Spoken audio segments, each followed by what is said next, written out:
going to do your monologue. 1 minute you have to impress the judges. I was about to go into my call. I was for a second. And lip sync. Nah. For your life. Don't fuck it up. But you have 1 minute to impress not only the judges, but the producers, the investors, the theater people that are in the building, the agents. Of course, I'm not going to point them out to you until after me. Or maybe they'll make themselves known to you if you leave it all on the stage. Y'all got that? Yes. You get 1 minute. If you make that minute and the directors like you, now we're working with greenlit directors. 3 of them are featured tonight, and 3 of them bought 10 pages that they're actively casting for, that's actively been picked up or been actively, they have actively gained production budget for or whatever. Either way, it's getting made is what I'm trying to say. You understand? This is that time to impress. So, one person with the best performance of the night, whether they get picked for a lead or not, will be getting a cash prize courtesy of B&H. 300, I think it's $250, so that you can up your game when it comes to your self-tape, auditions. Use the money however you see fit, but you have to use it at B&H. Use the money however you see fit, but use it towards excelling at your craft. Okay. Good day, everybody. How's it going? Man, we are here at the world famous Apollo Theater, Victoria. Man, I'm just very excited to see all of you, all these faces. You know, this is an Act Up Actors competition. I've been in the industry for 20 plus years, and I've learned a lot. I've been kicked around, I've been knocked down, I've been lifted up, I've been inspired, and you know, that's my job. You know, people poured into me, so I always make sure that I try to pour all I can into you all. I teach a workshop every Monday in Newark, New Jersey, where I reside. I'm originally from Queens, New York. And Queens get the money. You know, talking to cash, you know that's right. But we're here right now in Harlem, and it is about community. You know, it is about community. You'll see me on your TV, you'll see me on your big screen, but you'll see me walking down 125. You'll see me on Jamaica Ave. You'll see me on Fulton, on Fulton. You'll see me all around. You'll see me on Broad Street in Newark. You see me in the classroom. So community is big to me. Community is big to us, correct? Yes. Okay, there's gonna be some, so much in the industry, can happen for you. You know, this art form has saved my life, I'm coming from Queens. I might have been doing things I shouldn't have been doing, but I've traveled the world. I've seen and been with some of your favorite stars. I've been a star myself and been able to shine my light.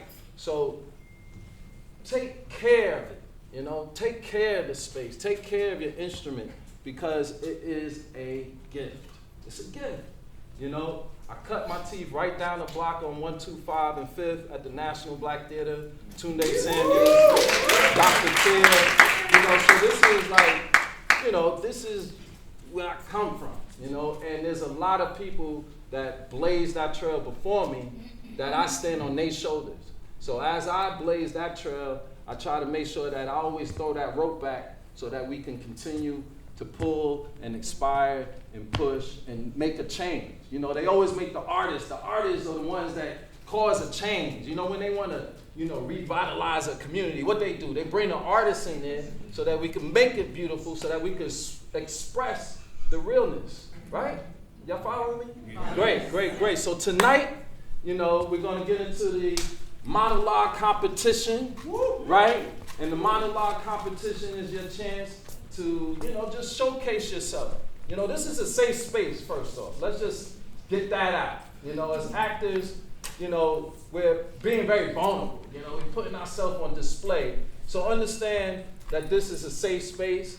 Understand that if you have your phone, make sure that it should be on vibrate or on silence. Because you're in a theater space. You being called out. You know, there's certain rules to this thing. You know, Kim? Yes, it is. Yeah. So Yes, we're doing 1 minute monologues. The minute monologues will be cut off at a minute. Okay. So come forward. You know, I tell my students all the time to come with energy. Bring something to the top of this scene. Right? Don't come in flat and then the buzzer goes on. Like, wait, I was just about to get to my best part. It's too late. I'll cut you off at your best part. Absolutely, absolutely. And there's going to be a lot of gems that's going to be flying out. You got to catch them. You know, you're going to have to catch them because you got to be paying attention. Kim, is there any other rules that we need to make sure about this monologue competition? Yeah, we got to start off with something. You want that 1, 2, 3, 4, 5? Yeah, we got to do 5 act ups. Yes. Okay, we're And definitely then going to do shake that. the wall. Oh, we're going to shake the wall. With that I mean, do you understand where we are, the history? Where we are? I just want to make sure. I already gave y'all the history lesson, right? She's about to cry. Yeah. Yes. You know, like, he says, like, yeah, I've been on 125th Street, I've been walking around, this, that, and other. True story. Yes. Sitting there, eating my popcorn, I'm watching something, and you fly across the street. Like, I know him! Why he did that? Yes. So, you are very right. I've seen him so many times in so many places, and then to see him on the top Yeah. blew my mind. Thank you. I was Thank you. like, okay, so how can a newbie like me, you know, yeah, no acting skills, Uh-huh. I don't know what I'm doing. Hey, you know, I'm going to give y'all a quick note. It's not the words on the paper. All right? If you're in the scene, it's the relationships. You know, the world is more invisible than visible. We have intuition. I tell my students all the time, you are advanced technology. They try to make you think that this iPhone right here is advanced technology. No, you're advanced technology. You have the ability to see into the future, right? Supervision, to be present, to be able to see that idea that belongs to you, that you know that is yours. In a blink of an eye, like when I started acting, I saw me being on stage, traveling the world, being a leading actor. Now I had to climb and do what I had to do. You're basically living futures past. And then you're present, but then you also have that DNA from the past. That's something that's just telling you who the hell you are. Use it. That's your superpower. Nobody out here is like you. That's what makes you a star. Don't try to be outside of yourself. Be you completely. Yeah. Right? So what I take from that is, even if I'm new to the scene, Yes. just be myself, go in there, know what I'm doing, have confidence in myself. Mm-hmm. And what are we gonna do? Act up! So All let's right. give it on 5. Ready? 5 act ups on 5. 1, 2, 3, 4, 5.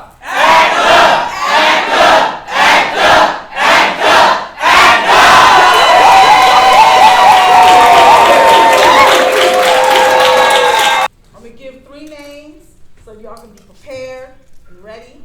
Okay? So my D'Anthony, Ashley, and Issa. Get yourself ready on the D'Anthony, first group. Ashley, and Issa. Issa. Come on. Issa. Issa. You know, you got people who are actually doing something that will be seen. Right?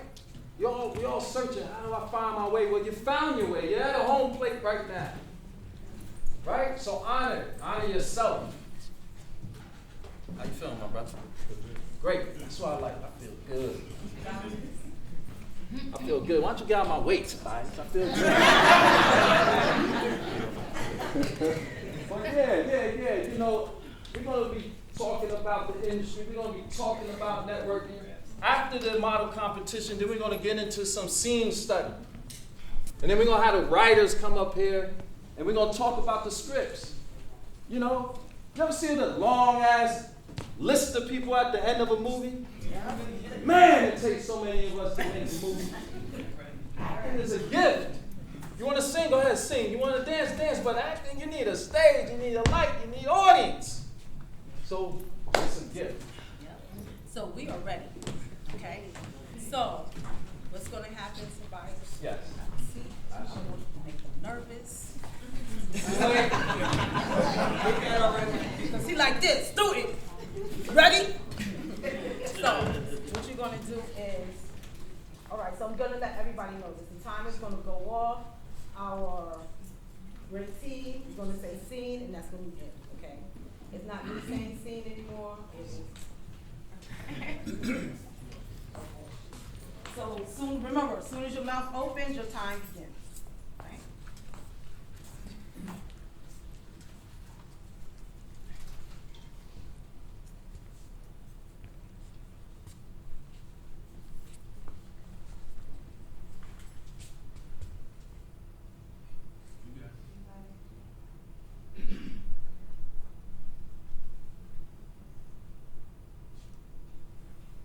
I can say yes, sir, to whoever I want. What you got to do with it? Levy got to be Levy. You don't need nobody messing with him about the white man. Because you don't know nothing about me. You know what kind of blood I got. The heart I got beating here.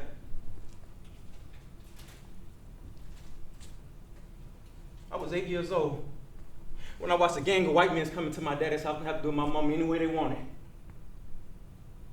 My daddy called me and he said, Levy, you the man of the house now. And you take care of your mama while I'm gone. I wasn't but a little boy. 8 years old when no man's coming to their house.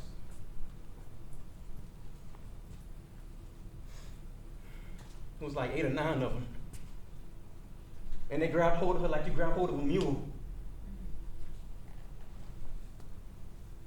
I'm gonna show you just how souped up by the white man I really was.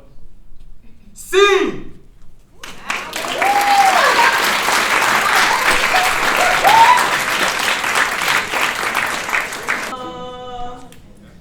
Yes. Mom ready to set the bar, y'all. How y'all gonna do that first one out? Y'all ready? Yeah. Ashley.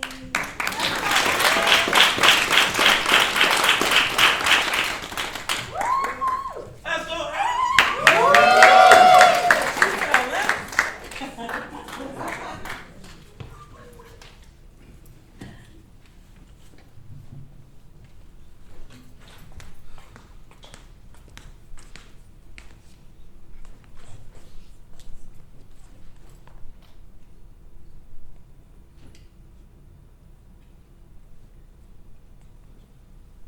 You want to know the truth?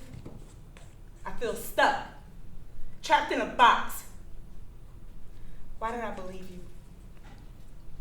I could never trust anybody. I did what I needed to, and now look at me. Scraping up cash just to make ends meet. I don't want to work for any Jack, or Camille, or whoever. Watching everybody else's dreams come true. What about my dreams? What about me? Sometimes I stop and I think about the possibility of working a 9 to 5, and it drives me crazy, just wishing my weeks away. For what? That's not life. Don't you see me? I am beauty. I am love. I'm creative. I'm strong. And I'm enough. Ain't I? Sing!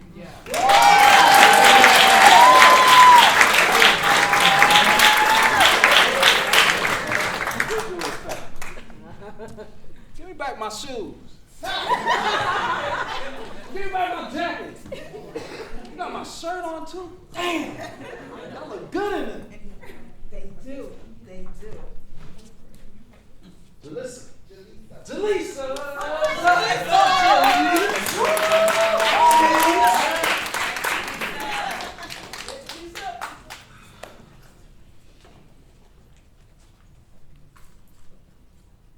My sister and I shared the same friends.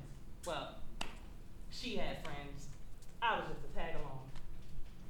But when I sprouted and she didn't, I I was determined to make her my understudy. I was the HBIC. I gave them what they wanted, so they stuck around. That's how it all began. I sold my jewels for time and attention. A temporary fix for an insecurity that was now a means to an end. A burden placed on me that I can't even get rid of. But I digress. At least I have a man laying next to me at night when it's cold. At least I'm not all alone when it's cold. So let me ask you a question. Sing.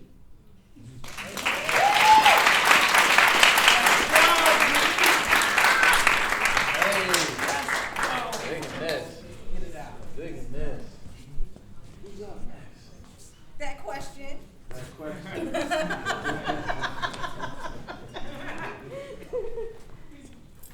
Denise. Then afterwards we have Stephanie, Ativa, and Ryan.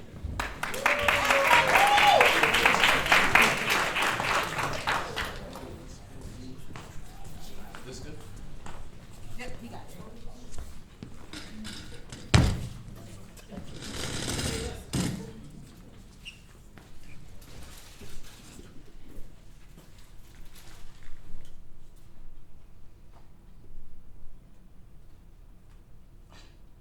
Well, hello. My name is Shantae. I never thought I'd be here. They said that this was supposed to help. I don't see how. I don't even know if he could hear me. But Lord knows this is all I got left. Because I prayed and cried. And that pain is still as real as it was the day I realized you were never coming back. Just gone, without a word. What type of father leaves and never comes back? Christmas, no you. Birthdays, still no you. And then that day, Auntie came and said, baby, your daddy died. She waited, expecting for a tear to fall, I guess. But your absence had already felt like death. This just made it so I would never have to pretend again. But now there's a new pain. It's the pain of never knowing why you left. Why wasn't I good enough for you to love me? It's crazy because you're just like this exercise, leaving me standing here still with no answers. A useless exercise for a useless father. I guess some things will never change. Sing.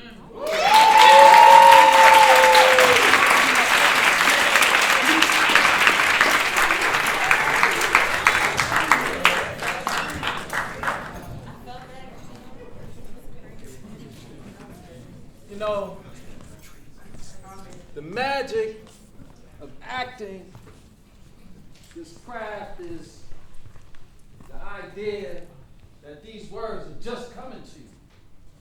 That's the trick, you know? Like it's just happening for the first time. It's happening for what time? The first time. Oh, okay. It's happening for the first time. Okay, so this is the first time this person is coming to the stage. Mm-hmm. Ativa, no, Stephanie. Stephanie. Let's go! Star.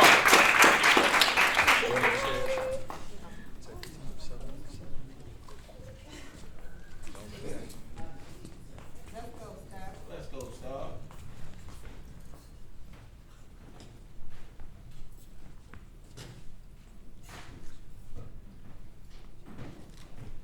Do you want to know what was going through my head?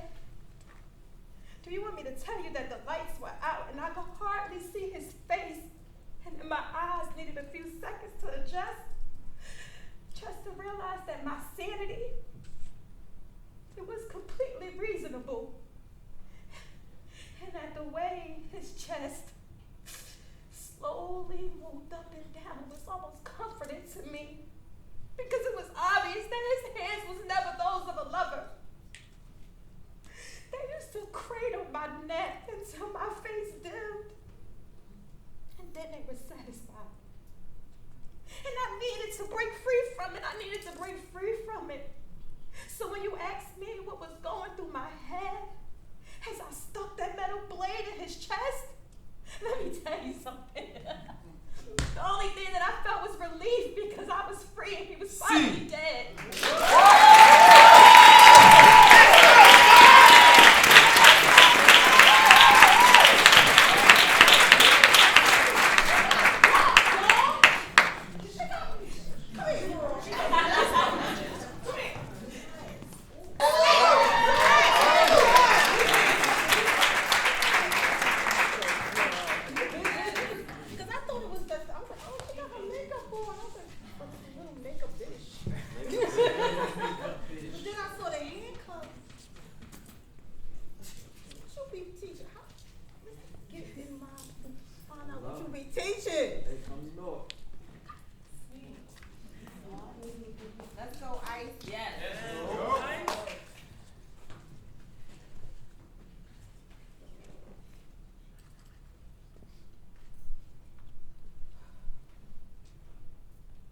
I've only lived with it long enough. I saw your father coming to me to hit me. He was in some drunken rage, yelling obscenities at me, throwing stuff around the house. I was breastfeeding your sister. I tried to remain calm. But Billy was so out of control. He approached me to strike me. And I held up Lily to block him. I didn't believe that he would continue. I didn't realize that he wouldn't stop. When his fist connected and landed on the back of her head,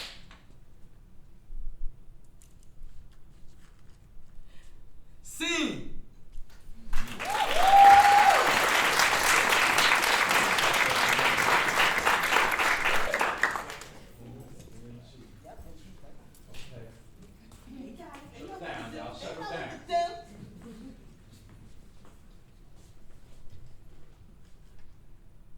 I wish I could come here and tell you that my life has been great since Sam. About how I was strong, even though I was betrayed because I'm magic. About how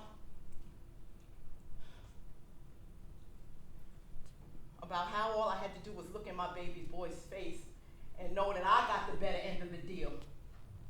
But things didn't work out like that anyways. Sam was the magic. And ooh, you felt it. How a man can see you and not just see you, but see the ugliness inside of you. And Sam wanted me because I was perfect. He wanted all of me, just perfect. You cannot feel like that and have it just go away, just because they're not there anymore. Scene. It's horrible.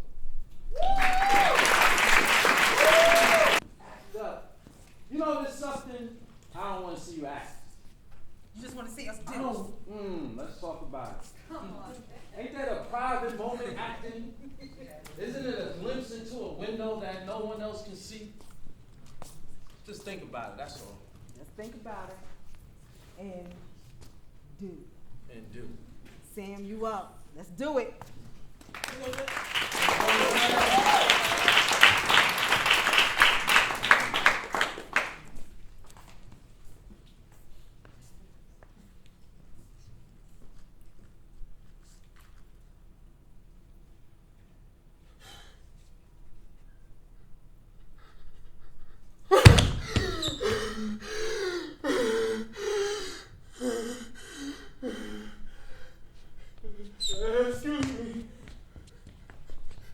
Excuse me.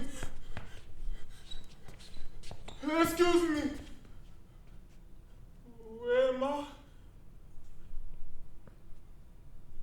In heaven? I actually made it to heaven. With all that shit going on down there, you begin to question if such places like this exist. Do I ever want to go back? Hell no! I mean, no. Are you crazy? But I do miss my family though. Especially my son. I hope he's alright. Sing!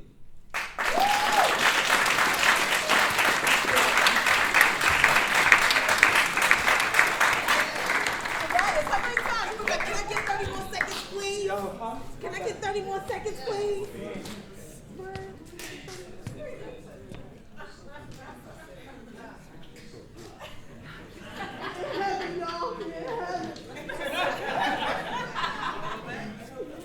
Yeah.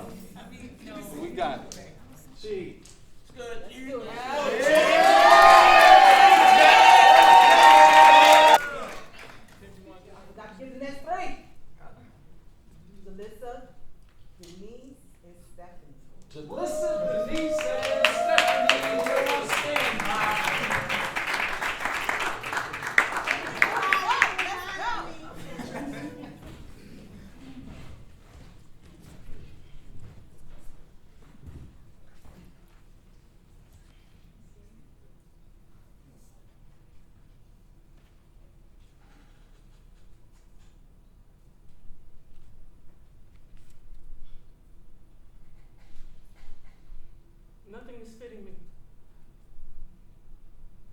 sitting here running late, and I still feel like the aliens from Men in Black up in this motherfucker.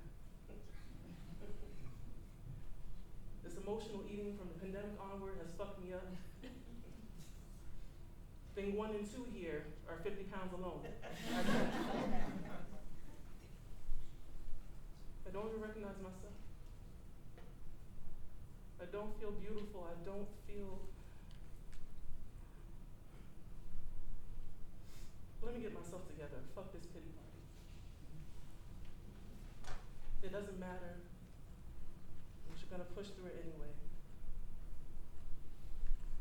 Let me make something out of this. Fake it till I make it. But I need your help. Please. Sing.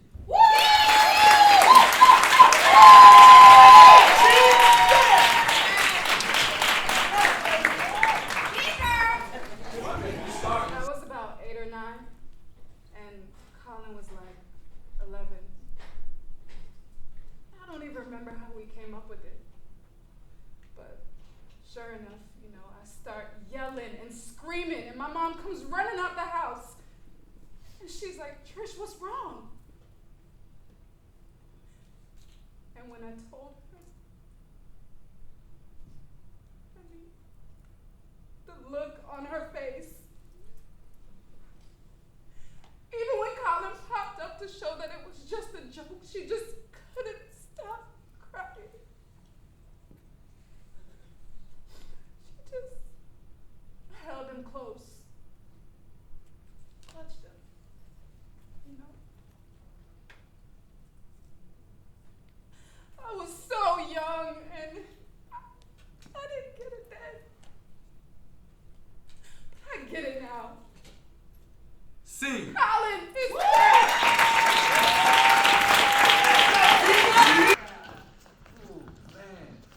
I think she got the other phone. I see the goosebumps. I mean, you know, that's our job, right? We got Brian. Let's go, Brian. We got Aaron's next. And then Z, now where's he at? Okay.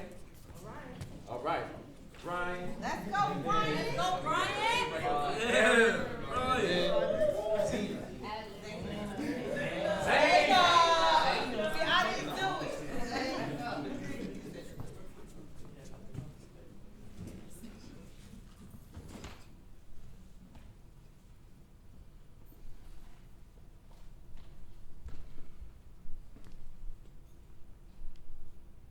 When the police first arrived at my office to inform me about what had happened to Susan, I don't even know how to describe it. Initially, I didn't believe them. I just didn't seem possible. I told them that there must be some mistake. They assured me that there was no mistake, that identification was found on her body, and that, well, they were very sorry. When they left, it wasn't so much that it sunk in as it just made me,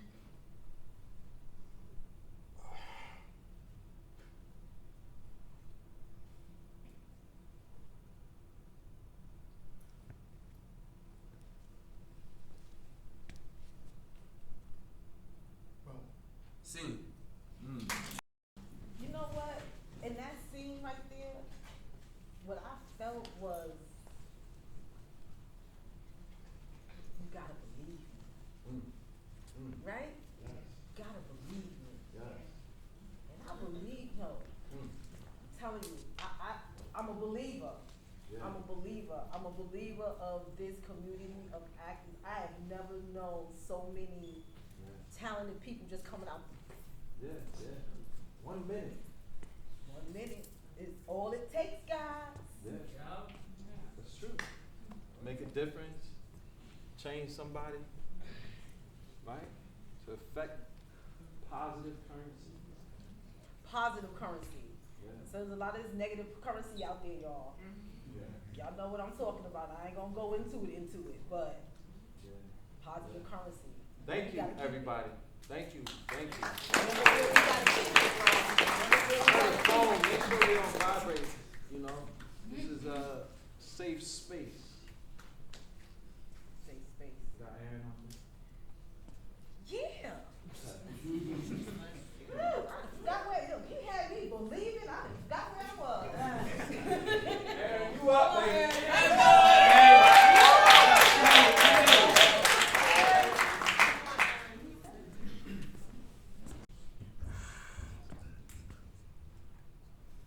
Let me give you some clarity. She's mad. You roll up here every 6 months trying to tell people what to do. This woman, the mother of your child, is a damn good mother. When she's sick, when she's tired, she has nobody to hand the baton to. Well, nobody here to hand the baton to. She's the first one up in the morning and the last one down at night. She's the mother, she's the father, she's the doctor, she's the nurse, she's the chauffeur, she's the therapist. So if she wants to leave her son behind to chase her dreams, where would Deontay be? Huh?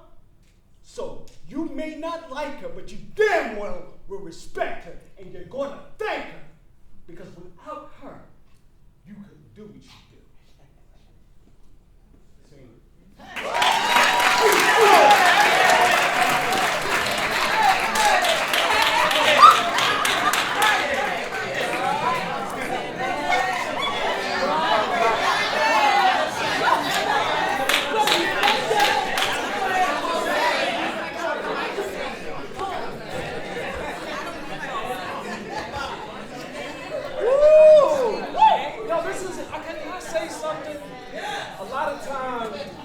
You know, my students and the people, they like, you know, I inspire them.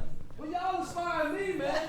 When we go to these workshops, I tell you right now, I done stole a move from Aaron from class. Straight out of the stole, I can't wait to use it. Because that's what we do. We borrow, right? We reinvented, right? Yes. I mean, I'm just saying. Is this what we do? What is the, what? Can I get a second? What is our instrument? What's our instrument? Right, but what are the parts of the instrument? Our body, mind, soul, voice, right? Intentions. And my class will tell you the number one is at the top of the list is spirit. That's the top of my list.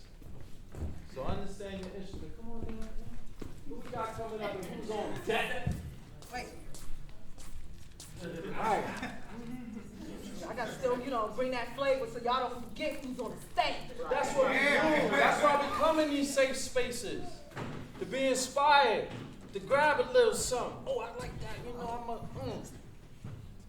Aaron took his glasses off one day and he just wiped his eye. And I was like, oh, I'm keeping that. There's no bathroom here for me. There is no bathroom. There are no colored bathrooms in this building or any building outside the West Campus, which is a half a mile away.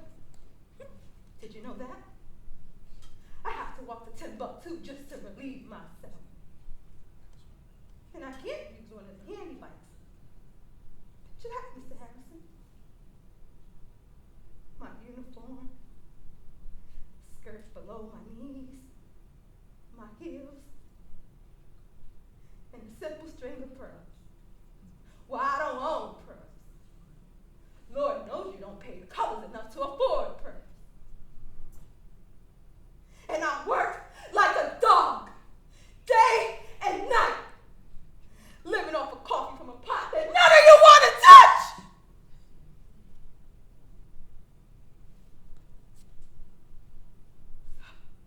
Sing.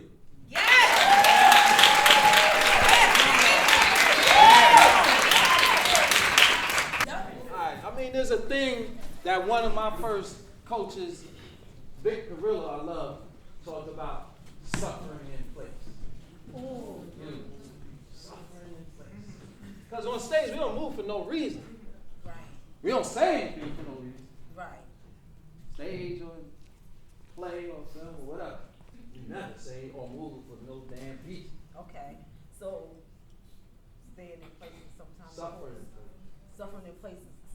Important. My bad.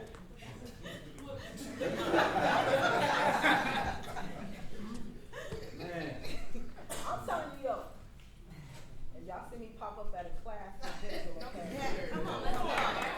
Yeah. I saw that growth and I saw that sis do what she do. Yeah. Okay. You on point. E.O. Tree, Emmanuel, and then Sean. Yeah.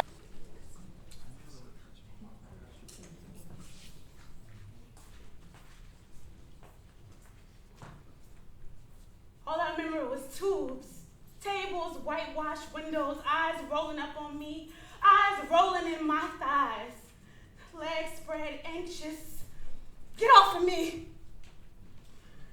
All of this blood spread out like soft ice cream cones.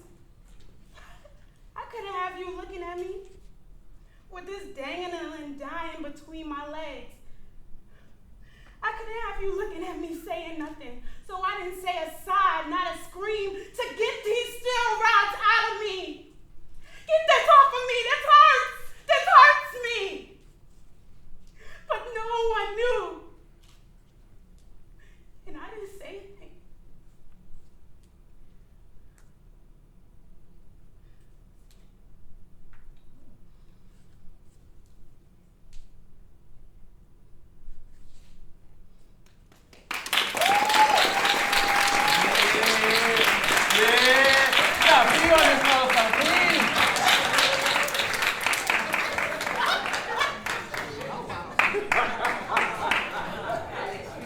No, we have fun. We have a good time. I'm off the hook. Are we I not? be having a good time, but there is currency in there. God, man. I love this stuff. I do. Where are we on this list here?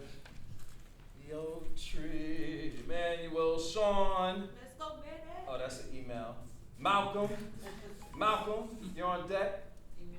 Yes. Here we go. Let's go, baby.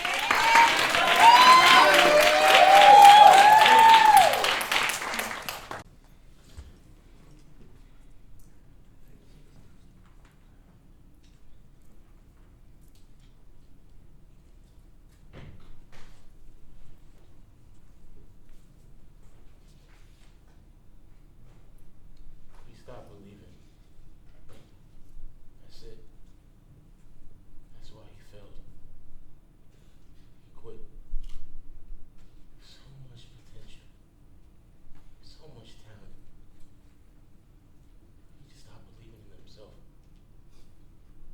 He lost his way because he just couldn't figure out what to do next with his career. And I guess all the stress just added up and it finally broke him. His music was so great. I would listen to it all the time. It would get me pumped up in this emotional state. And his lyrics never got old. No one ever gave him a chance. I think that in this world it doesn't even matter. He didn't even give himself the chance to take control of his career in a way that I knew that he could. Maybe it was the fear from doubting himself, and that's what crippled his career. His ambition. Scene. You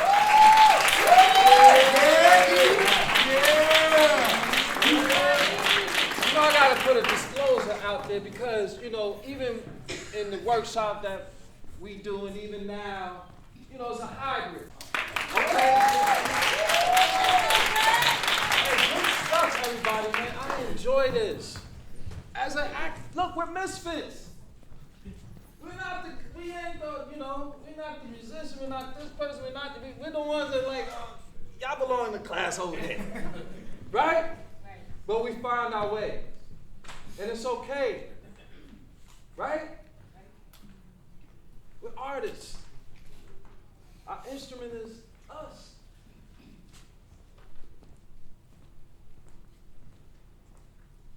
See, I am the darker brother. They tell me to eat in the kitchen when company comes, but I laugh. And I eat well, we grow strong. But tomorrow, I'll eat at the table when company comes, and I dare them to tell me eat in the kitchen then. Besides, they'll see how beautiful I am. And know I too am America. Who wrote that? 1925. Ladies and gentlemen, I will be introducing to you new voices this semester. There's a revolution in the North. In Harlem, they're changing the way Negroes think of America. I'm talking about poets like Hughes, Gwendolyn Bennett, Neil Hurston, Kunzi Cullen. Class dismissed.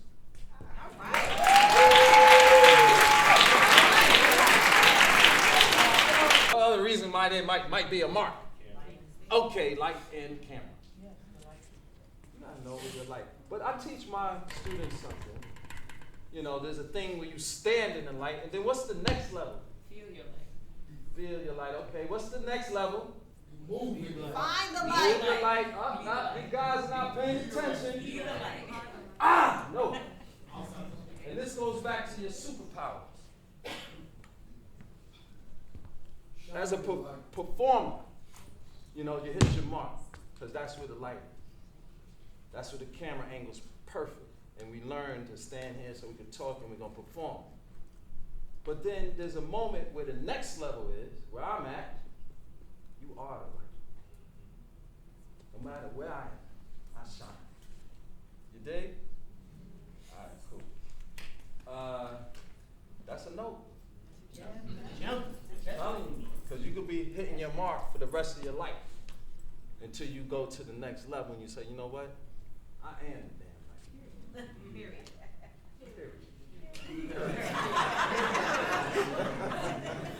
So this is the best spot for y'all right up in the shot. Okay? Compliments of our photographer. He wants to make sure y'all look good on the website. Where are we? Malcolm? Yes, Malcolm, you're up. Nadija, Andrea, Julie, you here? Yeah.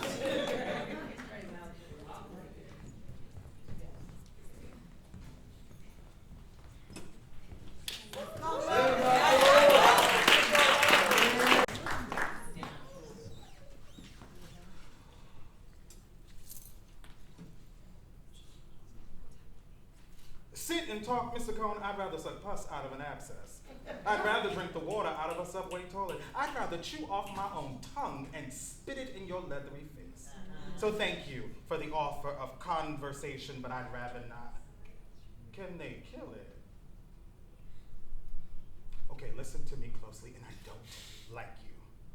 But they have you down tomorrow for the radiation for the sarcoma lesions, and you don't want them to do that because the radiation will kill off any T cells you have left and cannot afford to lose. So tell the doctor no thank you for the radiation. He won't want to hear it, but persuade him or you'll die. And if you have any strings left, pull them because time's against you. You know what? I don't even know why I'm telling you this anyway. Consider it solidarity between one faggot and another.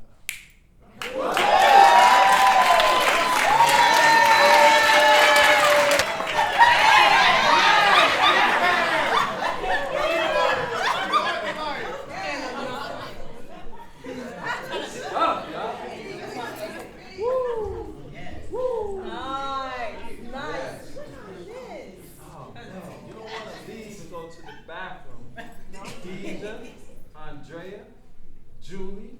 Okay. This is crossed out. Yes. Gyro's out. Yes. D'Anthony's out. Yes. Nathaniel, y'all are on deck.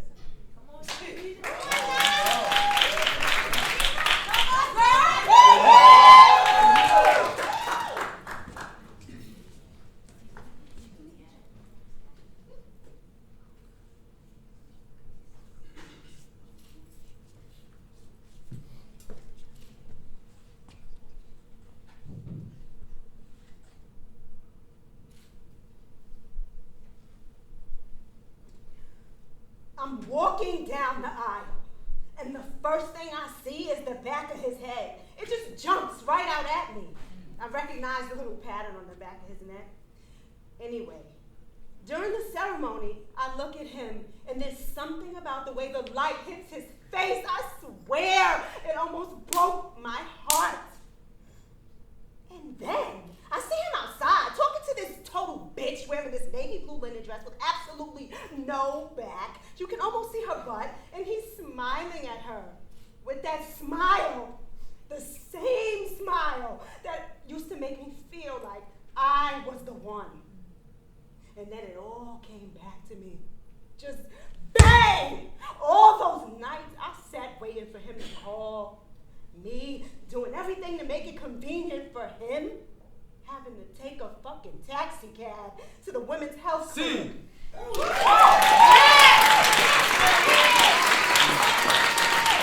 Y'all are all winners. You showed up for yourself. I'm just here to tell you. I'm just tell you. You know, and some of y'all stories, it just makes me, after the fucking, where we have to go? Yeah. I want to know the rest. Yes. How many of all of the scenes have you seen so far, you wanted to know the rest? Oh yeah, definitely. Like, good stuff. So, yo, keep it up. it up. Keep it up. Andre and Nadeja, excuse me. Andrea, Juliet, and then Nathaniel. You're on deck.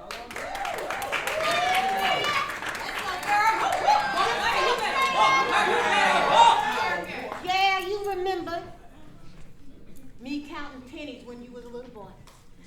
And maybe so I was wrong to show you such. That's how come you went leaving here with the vengeance in search of a better way. And maybe so I live back here in the backwoods of Tennessee, but you see something, city boy? You ain't no better off than me, because I counting and you counting, we all counting pennies. Son, you want to make me proud? See, I want to see you live in a home more gorgeous than the Italian tiles that them there Italian boys could make. One more beautiful than anything that a man's hand could take in fashion build. I want to see your mind reach levels and take you to places that even that there funky ride of yours can't go. No, it ain't about where you live or what you drive. It's about the condition of what your heart resides and where your mind be traveling at. Sing.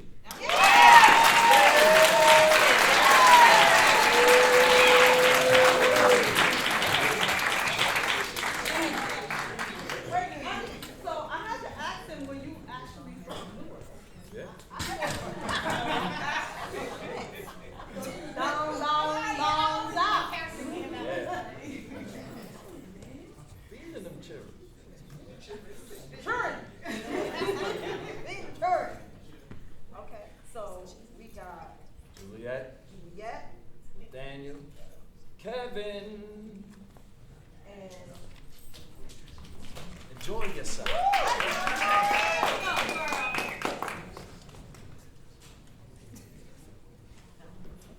This is what I would do. I would turn my bedroom into an ICU and make my little brothers pretend to be trauma victims. Something about helping other people always made me feel so much better about myself, which is why this is so difficult. I mean, doctors, well, they can kill a patient and keep their job. But a nurse? Oh, we don't get off so easy. And I get it. Why anyone would think I did this? I'm not the prettiest girl in the room. I'm certainly not the youngest woman in the room anymore. But this will ruin me. I'll be forced onto some predator registry. And I didn't do what that man said. I promise you. I didn't rape him!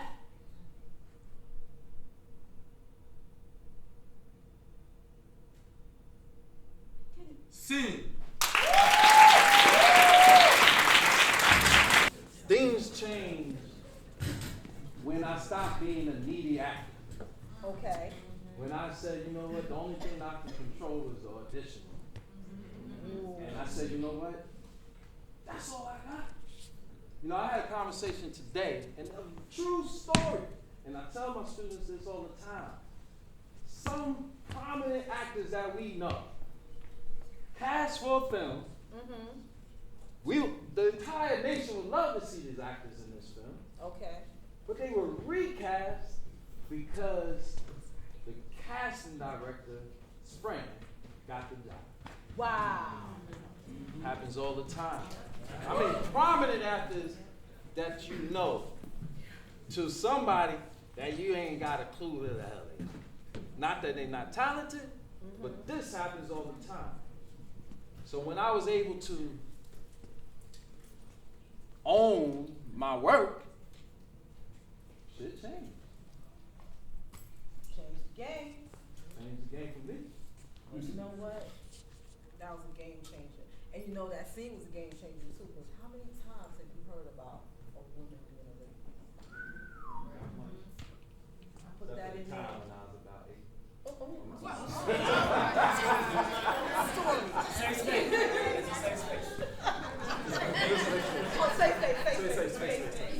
I still don't want him to tell the story. Them So that jokes. was, thank you so much. You know, you guys are making it hard. I don't want this to end, but it's soon ending. We are Nathaniel, Kevin, and then Steven. okay. You're on deck. So, come on, let's keep that energy. Yeah. Hey, I think it's time. This seems like something that we do an act up. We need the 5 act ups, right? Yep. On the count of 5. 1, 2, 3, 4, 5.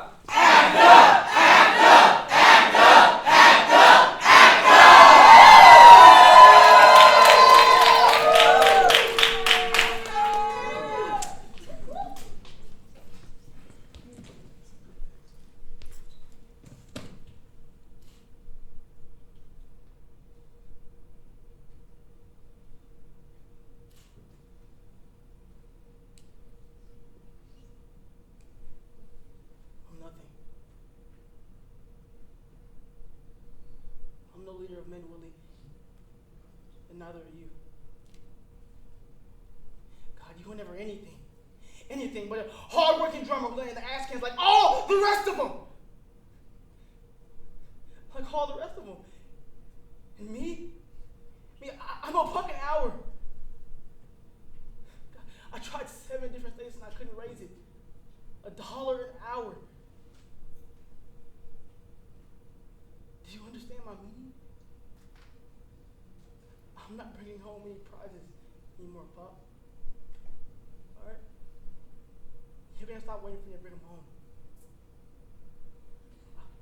I'm nothing. I'm not nothing. I'm nothing. Scene.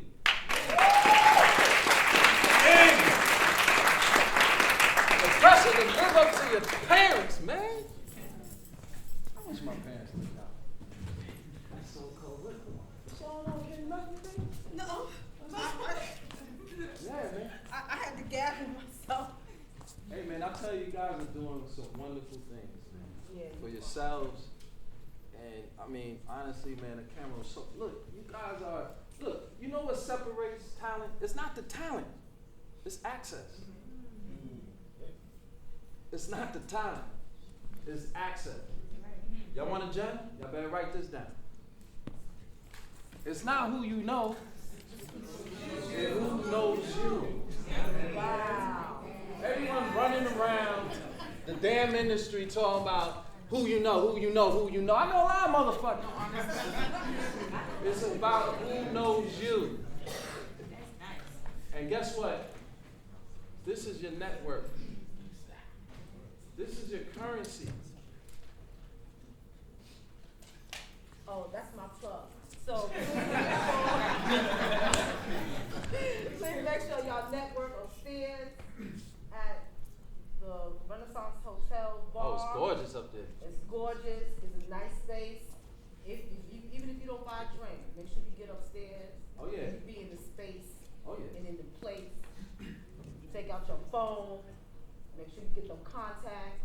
How does that Apollo mantra go again? Where Dreams dreams are born and Legends on. oh my, oh There my. you go. Oh, I love that. They're gonna have live jazz this evening, and then tomorrow night they're gonna have rooftop soiree. Okay, who we got here? Hey, hey, hey. So that's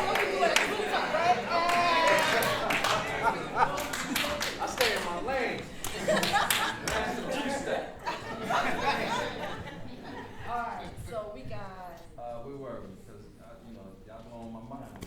I know. That was Nathaniel. Kevin. Kevin! And then Jalen.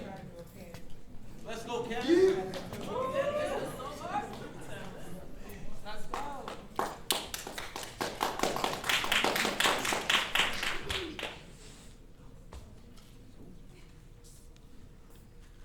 Captain, we got a night. Thank God I let us in that. I heard he was a forgiving God. So he should have room for pieces of shit like us, right? The people in that village last night that we killed, they were the bad guys, right? I mean, the government wouldn't send us over here to kill innocent folks, would they? Would they? Answer me!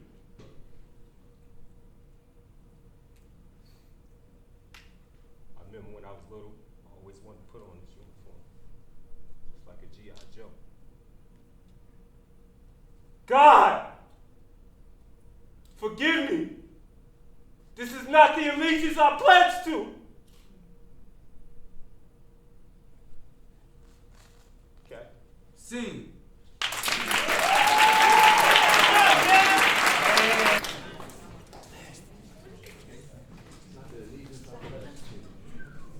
Not the allegiance that I pledge to. What? When y'all be coming out here dropping jewels like that, please. Please. Ow. That's what I'm talking about. When you give your teacher the goosebumps, y'all know y'all serious business. Y'all serious. Give yourselves a round of applause. When people going like Jalen gets up here, was it Steven? Steven, Jalen, and then J. Nicole. Hey, listen, you are winners. If you're cast in this act up thing this evening, that doesn't mean you lost anything. Right. Just so you know, you showed up for yourself. All right? So keep things in perspective. Let's go, Steve.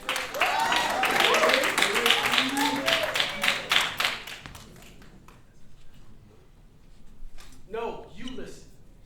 You wanted to get married, I gave you a ring, spent 75 grand on the wedding. You wanted kids, I gave you twins. You wanted a house, I bought this condo so that you would never have to lift a finger. You wanted a car, I gave you two. I gave you everything you asked for and then some, yet you find something to complain about every fucking day, Liz. You know what? Let me ask you, did you think I wouldn't find out? About your trysts, your weekly trysts at the Mandarin? I've told you I have eyes and ears everywhere. You should have known better. Plus with that, the grief you gave me about signing a prenup, you should have played your cards right. I knew what I was doing. But look, Christmas is gonna come early this year because I'm gonna let you keep the condo, let you keep the cars. My kids will be well taken care of financially, but you won't be getting jack shit in terms of money. Not a fucking dime. Whoa, why the hell are you crying?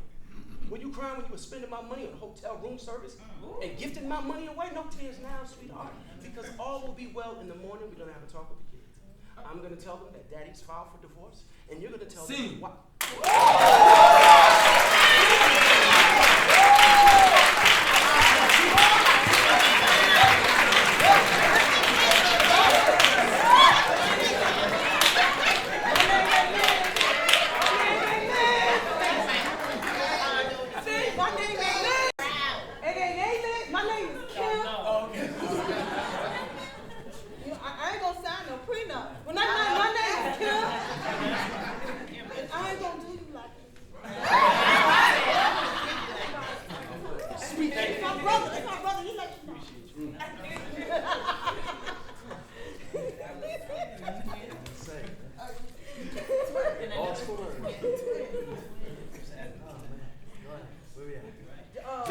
Jalen Cole, Katrina, and then Patron B. You know who you are. Woo.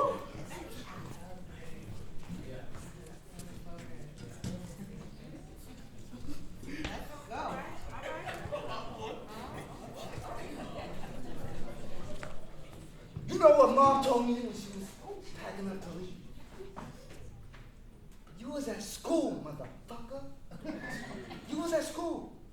You got up that morning, sat down in your regular place, read the cereal box while Dad read the sports section, and Mom bought you a big toast.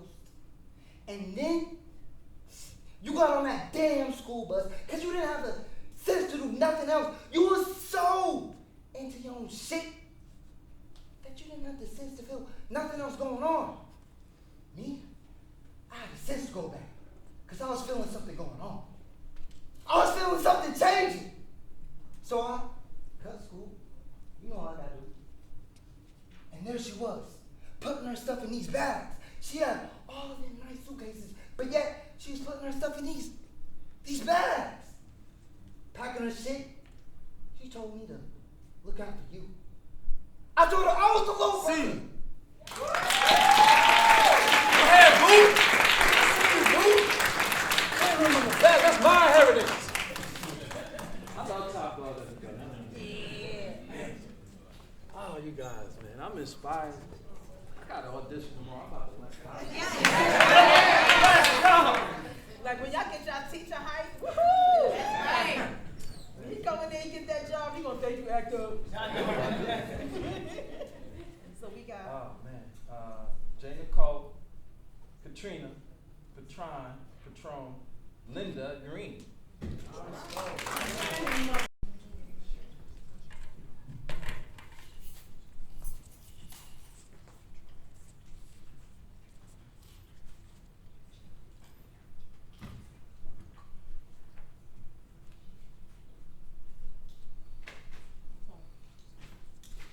Grandpa, I am 35 years old, and I just started menopause. I will never have children. I will never have children.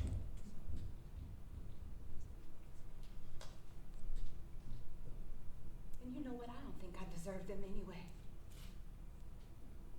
You know, when a friend tells me she's pregnant, I smile and hug and kiss and ask dumb questions. How far along are you? Any names picked yet? What are you craving? But I don't let on to what I'm craving. That despite my big smile and congratulations, I'm green. And I'm bubbling. And I'm thinking, you bitch. I hope it fucking dies inside of you, you bitch. And when a husband tells me he's having his third boy. C.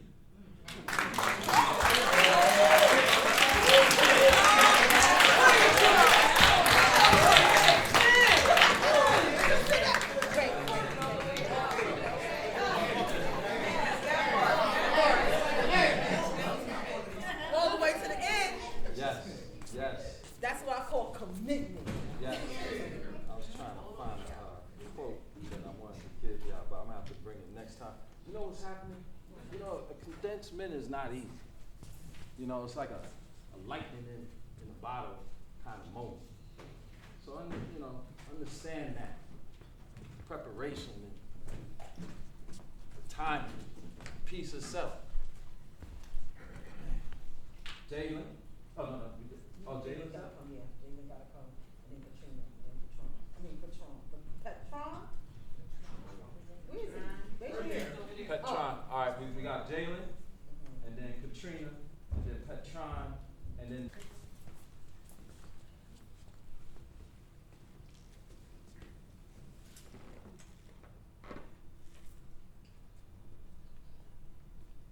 I'm a black man in America, Ma. I still feel the pressure. All I do is think about you. Everywhere place I go, I think about you. I went off to school. You wanted me to get my education. I did that. But I'm still a black man in America. I was walking to the store, walking back to school, and these crackers motherfuckers followed me for nothing. The cops look at me whether I wear red or blue, it doesn't matter. I work, I got an education, and I'm still seen as a nigga in this fucking country. And all I can do is think about you.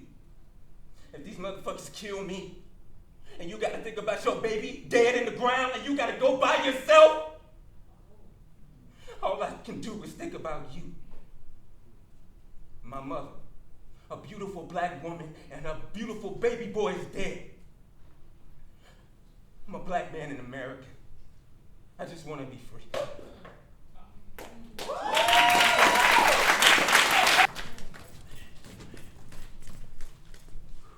Hey, man.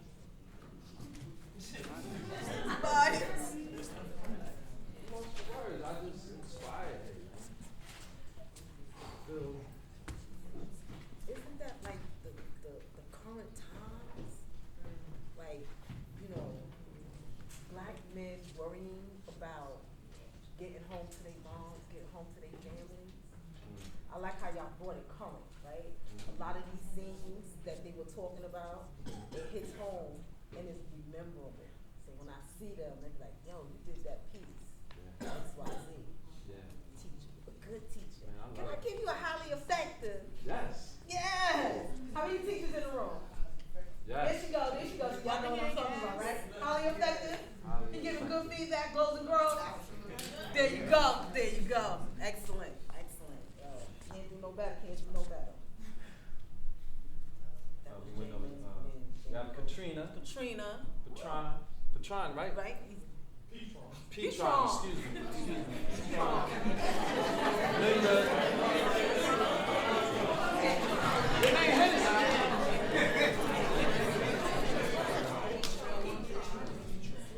And then Miriam. We're getting to the end of the list. This is it. Oh no, we got about 3 more. Okay. All right. Y'all on deck.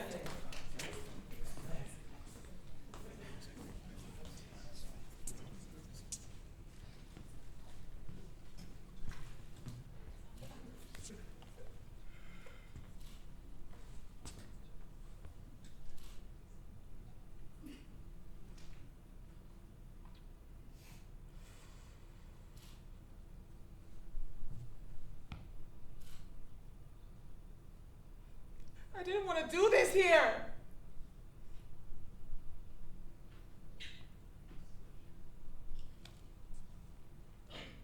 This isn't working. Not anymore. You know, I've been thinking lately about how the independence I need, it means I have to sacrifice our relationship, and that's awful. And I don't know, I just feel like somehow we're always rushing to the next plan, and I'm just not ever prepared.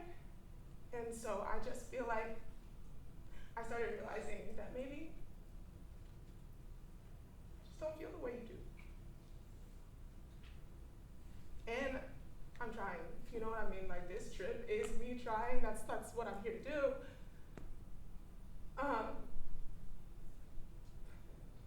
Something will happen, and every time it happens, it's like, I told you so. And then I know exactly how I feel. See.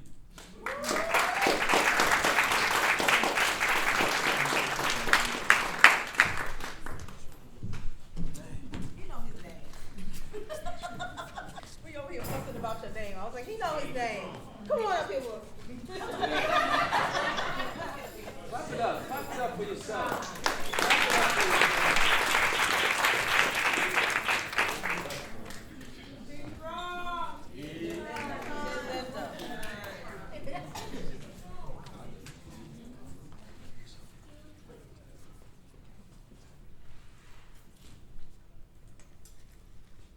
Is this because I forgot to vote? I had to work that day. Was I not nice to somebody? Did I maybe laugh too loud in public? Or well, you know, our parents, they often tell us that we should never be ashamed of who we are, but then of course parents are often ashamed of who they are or were, and then for their children, they grow up and it's harder to discern, and then they don't know what to do and can't change anything, right?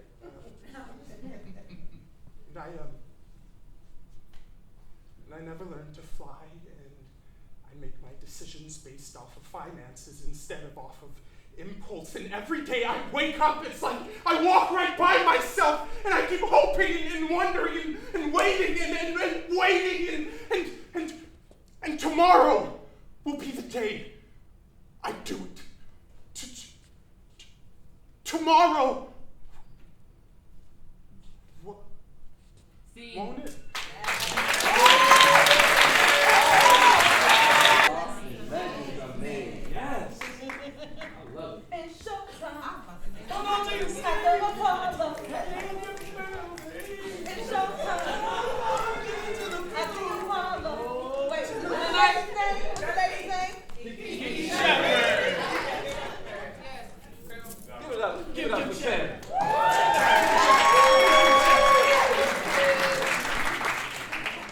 All right, so we're gonna give it.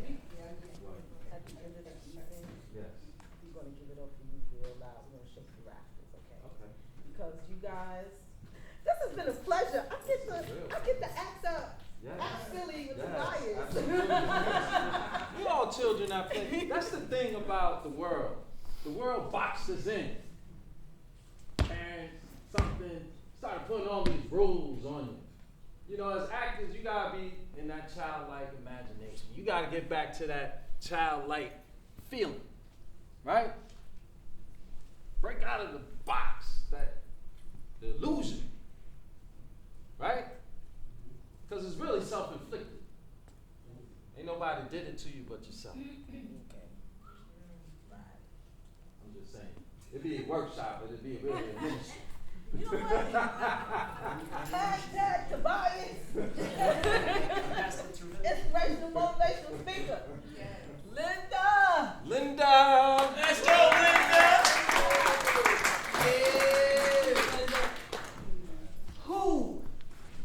Who has spread these lies of venom? Why is my name reviled? Why am I thought of as a whore, an adulteress, a vile and cunning wicked woman? All because of my husband, the king? Yes, my marriage was arranged by my father to create religious parity and create a strong nation. Do my words frighten you, Elijah? You have uttered many lies. By this time tomorrow, I will do to you what you have done to my people. Flee. Flee now with your faith faltered. Where is your God now?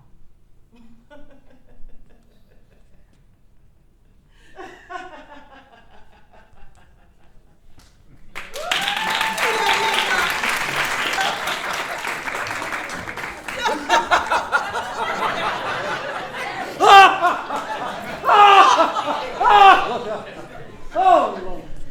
Oh, man. I felt like I was going into the Matrix. You know when the queen was talking of Matrix? Yes. Well, 17 or whatever it was. We are more enlightened. We are dynamic. The words, everything we do, there's a duality to things. Right? We're not just one thing. We're dynamic. Oh, man. Everybody laugh! Everybody laugh!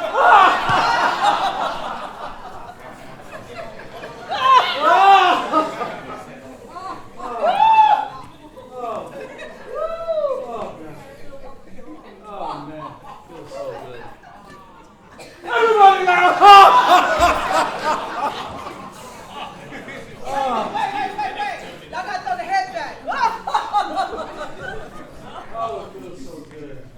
Yes, it does. Miriam, Venus, and...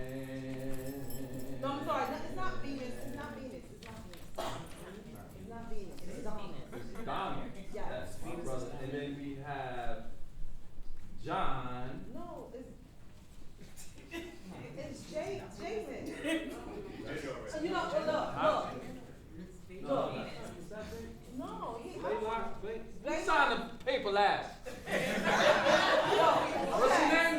I already went. Oh, you signed twice? Why you signed it twice? See, we don't follow instructions. See, you gonna bring the teacher out of here. We got some detention and we're gonna work on handwriting. Penmanship. Yes. Even though they took that out of school, but I'm bringing it back. Okay, Ooh, this so was good. That's it, yo. Yeah, this is we getting into the end of the first round. We want y'all to, these last three, put your ears up, pay attention, cause Ron is coming, she gonna bring it, right? So remember how we started? We gonna end it, right? Positive energy. Save space. Save space. Yeah. Energy. Ready? Where is she? Mary. What's the order? Yeah, Linda where? Yeah, Mary. Huh? Last name. Last name. You're not going? Bizarre. Basil.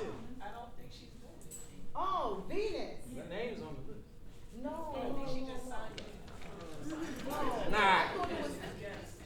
Y'all done shook the world. You know? Look.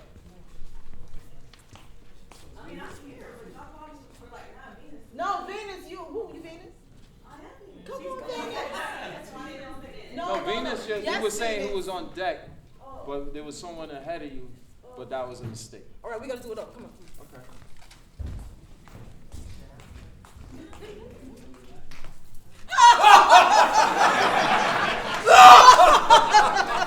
All right, next to the stage, Kim is. Yes, Venus Jones. That's it.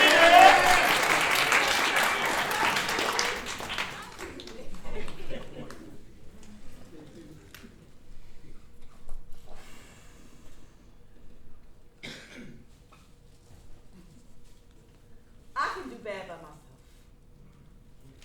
I don't need anybody else. I work day and night and day to pay the bills of yesterday. But it's okay. And it's all right because I can make wrong right without a fight, but understand that I need a complete companion. Someone who is down for the grand haul. I'm talking about that person who will pick me up when I fall. What you want isn't what you say. Your actions speak louder than your words on any given day, but you gonna play me like a fool anyway. When I gave you my love and I gave you my time, but you can't spare a dime. No, it's not your lack of funds, but your dead spirit. That's what has me on the run, and I don't have room for dead weights. Since day one, I said it straight. How come you can't come correct? Is it that you're not ready yet? Now, if you would have told me up front, I would have understood that you were a boy. Scene.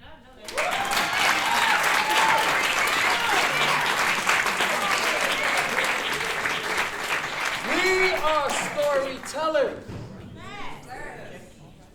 That's what we do, storytelling. What? What song would be the soundtrack Soundtrack of this space? of this space. I mean, Sly and the Family came to my mind. Ooh. All right, so I'm gonna play that. I'm gonna put that on my playlist next. I mean, that's the first thing that came to my mind, a little Sly and the Family. Style. And you know who's a little slide in the family? Because we a star, you're a star. You know who I'm dead. This man is Sly in the Family Stone. Okay. Donald. Donald. Donald. I'm here. I'm here. See, I told you. Lock and load.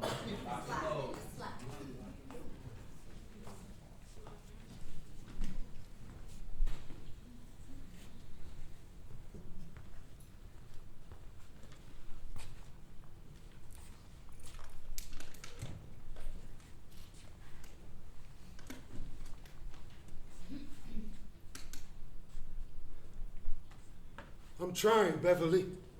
There's no listening. Hands always in my stuff.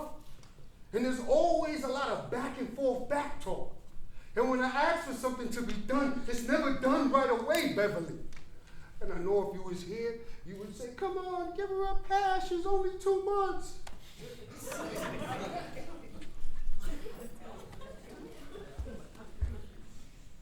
I miss you, Beverly. And the night you died on that table giving birth to our daughter, I promised I wouldn't leave her. And I'd stay by her side. And I'm gonna figure this shit out.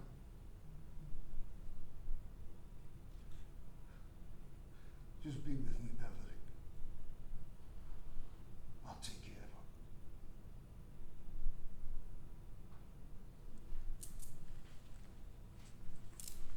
See?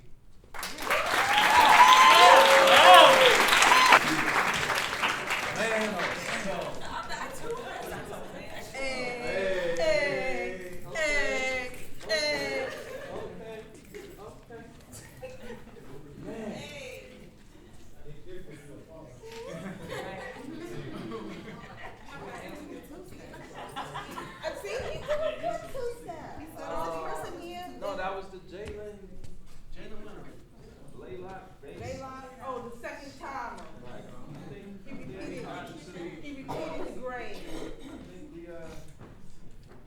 At the end of our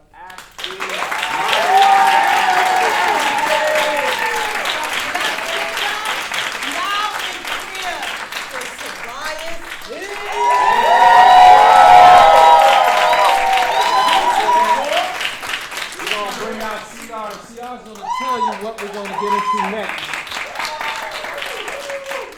You guys have just witnessed close to 30 actors poured out on the floor. And now it's time for the second half. Just like going to Broadway, but in Harlem, right? You have first act, intermission, and second act. What's coming up next is now our writers, our greenlit writers, are going to pick who they want for their reads tonight. The reads are going to be theatrical reads, 10 pages of new scripts that will be hitting your TV screens or your movie screens soon. This is the most important part of the night. Even if you are not selected, it is important that you stay. Because after the 3 reads are done, we're going to announce who is the best performance of the night and award Sabula. How does that sound?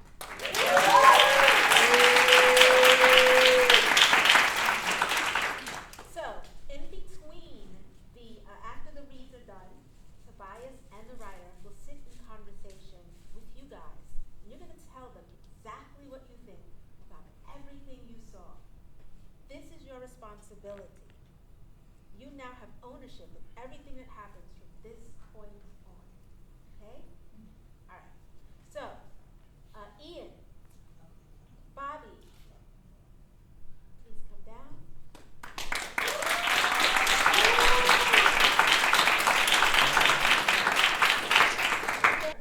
One by one, I'm going to bring them up, and they're going to tell you who they selected for their theatrical reads for the evening. When they select their person, please give them all the energy and positive love that can flow out of your body and through your voice box. Put your hands to it. We're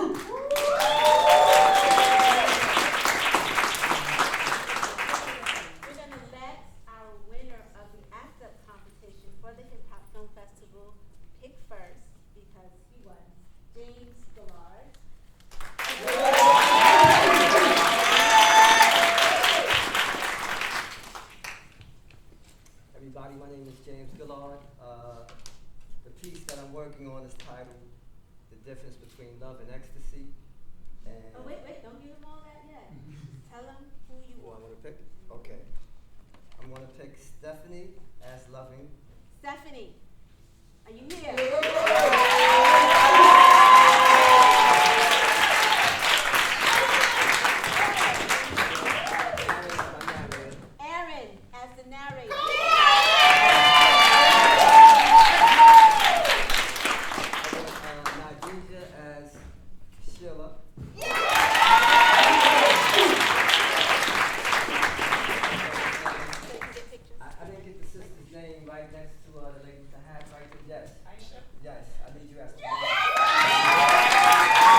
outside into the hallways, distribute your scripts, and start the reading. Bobby, Ashley, you are up next.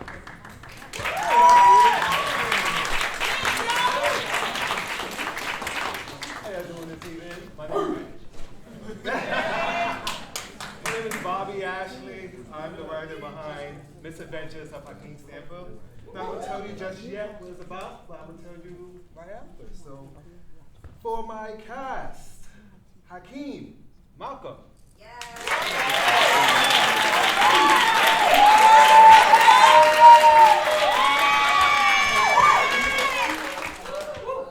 Tiffany, Jalissa.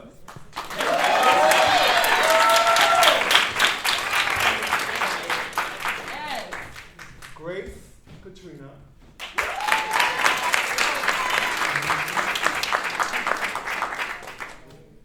As far as Mama, J. Nicole Weewa. I'm up here, boo.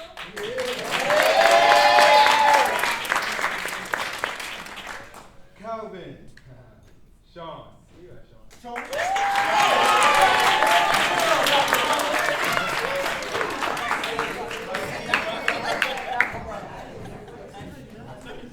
Fort Emmett. What is your name again? You. You. What's your name? Yeah. Jalen. Oh, come on, Jalen.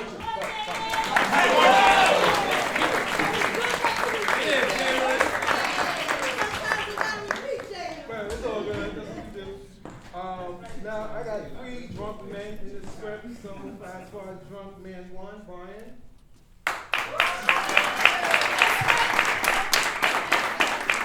Drunk man 2, Aaron. And drunk man 3, this is the man right there, Donald.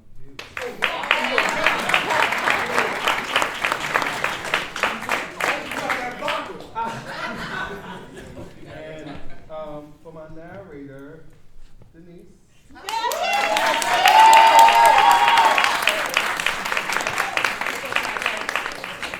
These are the people who will read for The Misadventures of Hakeem Stanfield.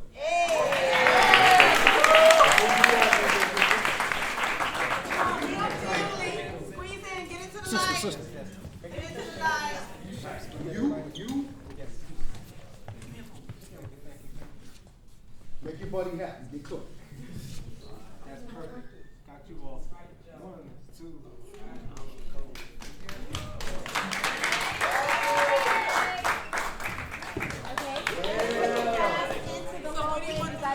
Okay. So that was a very difficult experience to cast this one. I'm casting for a show called Candy Train. Don't tell too much, Ian. No. Right now. Ian. Not till later, just pick. So the first person I need, now sometimes he was a little bit quick with the names. They said the names just once and then that was it. So I may not have caught your names. I tried to write a description of what you're wearing so that I could still pick you. So the first He's so person Australian. is the actress, the character is Carol, and I believe it's Andrea, is it, in the spangly top?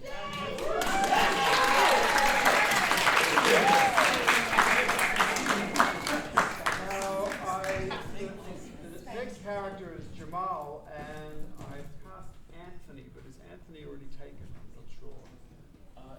Anthony might already be taken. Oh, that's Anthony right there? The Anthony?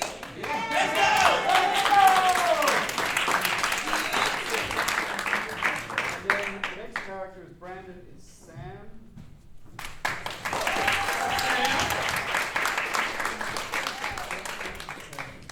And then the character Melvin, I actually had Donald, I think Donald's gone, right? Yes. So is Aaron still here? No. Aaron's gone too.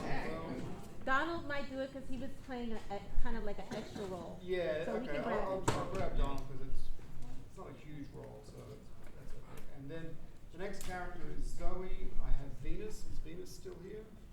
There she is. And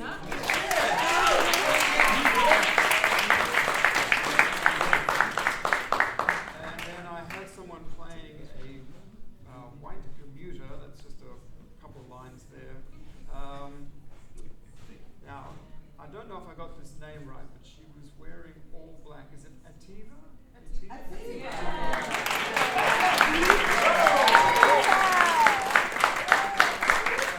finally, the narrator, who actually has quite a lot of work to do in this particular piece, is Stephen. Is Stephen still here? Yeah. Okay, Josh's gonna take a picture. That's a good one.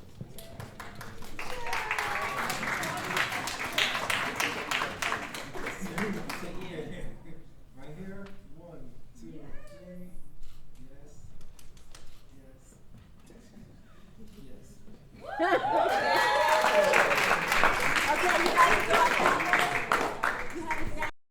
They're here to hear their work, you know, spoken with actors out loud, and you know, we work together, you know, right? We need the writers. We can't be out there without any writers, right? Without our scripts and dialogue, right? You following me? Yeah. Okay, right? And the writers need the actors. They need for their words to come off the page. So at this time, since we have 10 minutes, I'm gonna just open up the floor for any questions that you may have for myself about the industry, about being a working actor, about how to find your way. So if there are any questions out here, I'll be willing to answer them. Yes? I wonder, what do you do for work, like a day job, or to make money in between acting gigs? This is called show business, not show fuck around, right? One of the things, I love this saying, if you allow them to feed you, don't be mad when they starve. If you allow them to feed you, don't be mad when they starve, okay? So, I'm an entrepreneur. I have different businesses that I work on. Just, you know, being active with my students. You know, I'm a health enthusiast. I'm plant-based. I sell CMOS. You know, I keep myself going. I'm a community person. We do events. I'm hosting events. I'm at a film festival. You have to go to it. We just left Marcus Vineyard with a film that I'm in. Then the film, we went to Detroit. What up, though? Out there. What up, though? Yeah. We were, you know, so being active in your life is important. Even when I have an agent or a manager, I'm out hustling these guys. Remember your manager and your agent, they work for you. When I sit down at the table with them, I'm not going, please help, how you doing? I'm saying, what you gonna do? Because I'm out here, you know, I'm getting these checks. Can you get a check? Because I don't need to split the pie 4 ways. You dig? So being active in your life, stay ready so you don't have to get ready, being in workshops, right? Traveling, experience, reading, how you feeding your mind, what are you doing for your spirit? We're professional athletes, right? How are you training? What's your regimen? What's your structure? Right? Does this help you? Yeah, I was just curious what you did in between acting jobs. I stay busy. I got a quote, no days off. People ask me, how you doing? I'm in the game and I'm still playing. Thank God to Tunde Samuels. But I'm not waiting for anything. Do you ever do extra work in between? No. No. But I'm in the classroom teaching TV production, right? You know, it's not that I won't do extra work. I'm not above the work. Nobody's above the work. Know that. Trust. Nobody is above the work. You start taking on that attitude, you're going to find yourself with yourself. You understand? Any other questions? What up, Jay? What's good on you, brother? What's happening? I got a question. In those days when you don't got that confidence, or you starting off as an actor, what do you say to yourself to keep yourself going? It's the spiritual fortitude. Spirit. This is all an illusion. Because if you don't know who you are, let me tell you something about this game. This game will give you whatever you want. You in it for the fame? It'll give you that. You chasing women? It'll give you that. Drugs? It'll give you that. the money and all those things really expose who you are. And then when you get to the top of the mountain with a contract role or a Marvel contract, and you're in your hotel room with yourself and realizing it ain't all that you thought it was, what's going to happen to you? What's going to happen to you? You know, what you doing with yourself? You understand what I'm saying? Yeah. You got to know who you are and why you're in it. Spirit. You know, I practice Qigong. It's a daily thing to bring yourself to a neutral space, to reset. And this ain't the industry, this is life. It's going to knock you down. How you going to get up? It's going to knock you down. You going to stay down? Oh, woe is me. You get a, oh, woe is me maybe once a week for a half an hour or so. But the men that I'm around, we get up and we get into it. Right? Yeah. Who are we? Nobody owes you nothing. Nobody owes you anything. You know something's funny? Oh man, I just saw you in this, man. I just saw you in that, man. Oh, you was just in this movie. I was watching this other joke. Oh, you got this next movie? What's next? Motherfucker, do you know how hard it was to give us 7, 8, 9 jobs? You asking me what's next? Motherfucker, you just watched the movie on the TV last night. What's next? Golly. What's next? Man. But, you know, I hope that it's spirit. It's your faith. Right? Which part are you feeding the most? The light or the dark? Right? Are you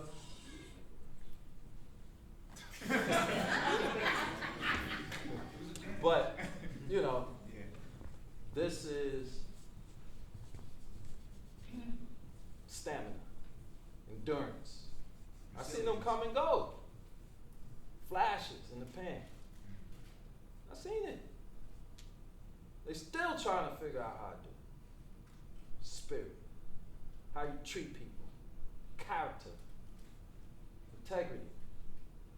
Being, you know, up on it. Ahead of the curve. Right? You know, like when you jump rope, right? There's a little revolution that you got.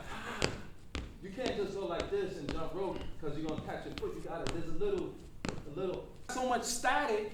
And we're so looking outside of ourselves, you walk right by what you're looking for. You missed it because you're outside of yourself. We are electric magnetic beings. And when you start to tune yourself, things come towards you. I don't have to outsource. It's coming to me. You understand what I'm saying? And this is the difference. They made you want to look outside of yourself. They trying to make you forget how dope you are. That's what they're doing to you. I'm here to remind you, no, you're the light, you're dope. You're the baddest thing on the planet. But they want to make you forget that. So then you start saying, well, how? I don't understand why. Create the currency. Whatever you learn, give it to somebody, and you'll be surprised what that'll do. Things are more invisible than visible. Life is more surreal than real. So don't get caught up in the illusion of appearances. What energizes your battery? Like, what's your passion? You know what I mean? Like, for acting. Like, what is, when you step off the set, what is your why that says, I love this shit? Man, it's the pressure of it all. It's the moment that you gotta do that thing. You know, I'm from the theater, so you get that immediate feedback. You know, I love doing the work, you know. But you guys might see a film 4 months, 6 months, 8 months down the line, and now I'm promoting the film. I'm a whole nother person. every role that I've ever done, I've always been working on self. And then those moments came. And I was right for that. You know? I told people the Empire story. I was going around, I was shooting a film down to DC. I'm going back and forth as a day player. They're giving me chump change. But I'm going down to DC, sleeping on couches, doing this work, still being present, come back home, pay my bills. I look like I'm still broke. I said, man, fuck it, I'm gonna go to the gym. Went to the gym, just do my little workout. I come out of the gym, I got a message on social media. Hey, I'm gonna write on the show, I know your work, there's this character that I think that, is coming down the line. How you feel about this? #1 show in the world, things change in a blink. So, it's always working on self and faith and that God in you. This is just a glimpse of something. You're dynamic. I love it. I love love. I love life. I love people. I love community. I love all that. This is just how I get to pour and you see this part. But so many things. And people looked out for me, so I continue that currency. I mean, this is just who I am. All the anxiety and the doubt, most of the time, is self-inflicted. Ain't nobody did nothing to you. You doing it to yourself. You in here saying, oh, somebody owes me something, and you have expectations or something, and because the expectation didn't happen, now you down. Life is dope. Life's unfolding. So, that's what I can say. Anybody else? Yes? So, it's 2 questions here. And at what point in your life did you feel like this was your calling? It wasn't, like I said, it chose me. And I started in the fashion. I was a floor model for a long time. I'm in Queens, and somebody came up to me and poured themselves into me for about 45 minutes. People had told me, yo, you should model this, that, that. I'm like, I ain't doing that, man. Come on, beat it, man. Like, come on, man. Football was my first love. But this person just was like, yo, man, you can do this. I'm telling you, you can do this. I really see this. You can really do this. And I was like, really? He was like, yeah, man, you got it, man. I'm trying to tell you. And they pushed me over the edge. And anything that I do, I always do it 110%. And I went out and I got some professional pictures taken. And then when I got the professional pictures taken, then I just started on my way. And fashion, I was doing well in that, but it was fickle to me, And I got bit by the acting bug, and I started going to NBT, the National Black Theater, right here on 125th and 5th. And I was like, oh, this is it. Man, I like this. Oh, man, I'm on the stage. I'm like, man, this is high. Then I started getting the history, the research and the history of where we come from, and started being empowered and knowing, having self-identity, self-worth. As a young man, now you're like, oh, because we all looking to be accepted to something. That's just human nature. And to find your true identity because of the lies that have been given to us, when you start to really plug into that and understand that you're more enlightened, then it's like a charge. It's like, oh, yeah, I kind of knew that already. And I didn't stop. I told my students, if I got 1 or 2 gigs that year, that was a good year. But it was gradually going up. You know what I'm saying? You might get 2 or 3 or 1 gig that year, but it was like, oh, okay, that was a little better. I was doing extra work. Oh, I was an extra, and the director saw me. He gave me a speaking role. Now I wasn't an extra, now I'm a speaking role. Now, oh shit, I did a co-star thing. Oh shit, then he brought me over here. I did a play, I did another play. I started meeting people. I was networking and stuff like this, and then boom, okay, then, I started being progressive. You gotta understand that. It's okay. Any other questions? Yeah, Yeah. So if you're, as an actor, right, if you're uncomfortable with the intimacy of that scene, how do you lead them through that scene? It's not my job. I can be, there for you as much as I can, but when that camera come on, I gotta do my part. What if they ask? And I've been in situations where my leading ladies were, kind of clammy and stuff like that, and they cramped me up. I was like, oh, damn, don't touch me. Action, fuck. Get the hell out. Like, but you find the freedom, and when it's good, it's good. When it's rough, it's rough, and we all been there.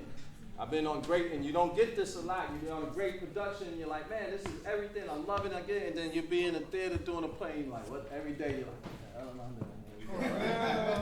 You're like, oh, Lord, why am I in this thing? Oh, thank God. But I'm here. I said I'll do this. I'm like, oh, Lord. And that happened. And, and I know you're ready. I had working with somebody really famous that y'all know. Off camera, chemistry great. We love each other. On camera, chemistry great. Everything's good. Did another gig not too long after that. Off camera, chemistry just like, oh man, God, don't talk to me kind of thing. And then action, hi. I'm like, oh damn, you good. Like, oh my God. And now we're working. One more, that's it. All right, thank you everybody. All right.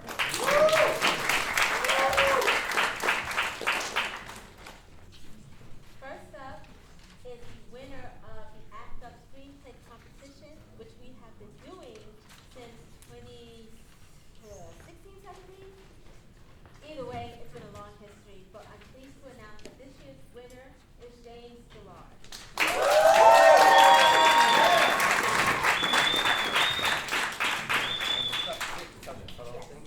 James, what will we be seeing tonight? Okay, you're going to see various scenes from a short film I wrote titled The Difference Between Love and Ecstasy. It's actually based on a bigger piece titled In My DM. Tell me about it. A log line is perfect. Okay. A young female rapper, singer seeks to finance a career on the internet. So she becomes an escort. She soon finds out or discovers the provocative, dangerous world that can occur when you try to sell love when you're really seeking to be liked. And that is it in a sense, and let's get it. Actors.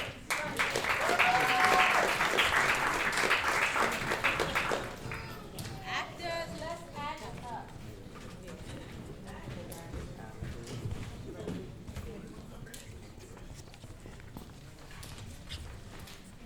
Make sure they're all lined up for the all to the so they're all the same level. You only have 4? Okay.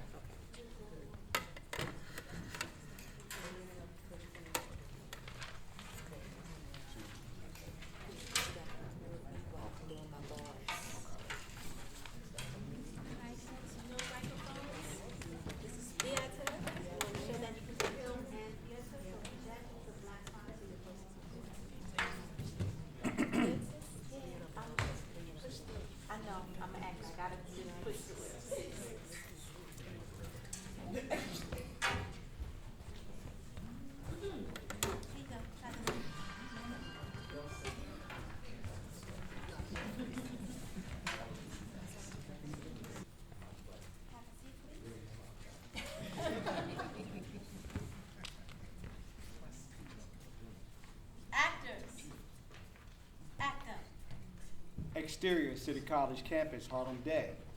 Loving Dunmore, 24, black female, caramel complexion skin, gets complexion lean, attractive, walks across campus grounds, wearing a book bag, sweatshirt, and jeans. She sees Sheila Jackson, black, early 20s, walking across the street. She wears designer shoes and sports a Fendi pocketbook. Sheila? Sheila turns around, face not visible. What's up, girl? School, class? I ain't see you in a week. haven't been able to make that 8 a.m. psych. Working nights now. Okay, so when you start this night gig, it must be paying pretty good. Lovin looks at Sheila's bag, admiring it. She sees the F on the F logo. Is that Fendi? Damn, it is. It was really good. Come Sheila's, over here. they walk to some empty benches. What kind of job you really working? I'm escorting. What? What the fuck are you doing? Repeat that shit. Sheila cuts her off. Please, I don't want to hear that good girl Annie shit. I know what I'm doing. In 2 weeks, I paid off my credit cards. Knocked out about a G off my student loans. Shit, girl, I'm good, and it's gonna get better. You got strangers running up in you? You really good with that? Nah, ain't nobody running up in me. Not unless I let them. And when they do, they paying a pretty penny for it, too. You tripping on that, Ma. That life is dangerous. Listen, it's rules to this. She looks at Lovin. Yo, you should try it. You got a nice body. The whole fucking campus is sweating your ass. Yo, you could come off. And you said you need money. You got your poetry, right? You always talking about doing a book or a movie or music. And I'm gonna do it. When? And with what money? Yeah, but sex, that's sacred. It's like love. But this is not love. It's business. She walks away and leaves Lovin standing alone. Holler when you ready. Exterior, 125th Street, day. Lovin is seen standing with CDs in her hands as passersby walk up and down the street. She recites a poem. A video image is seen through the lens of an Android phone. You are a bundle of fire, unattainable, emotional, able to quench any desire. Black gold from the deepest part of the soul, the essence. I walk these city streets with purpose. My existence sends vibrations through concrete. I'm able to leap building in a single bound and stop speeding train. Oh, let me refrain. We see a different angle of Lovin reciting the poem. Because they kill as well as bullets. And the body count is high. Reposition yourself in greatness. Center yourself in Christ, albeit the Most High. No longer will we be victim. Let us rise like the phoenix and fly.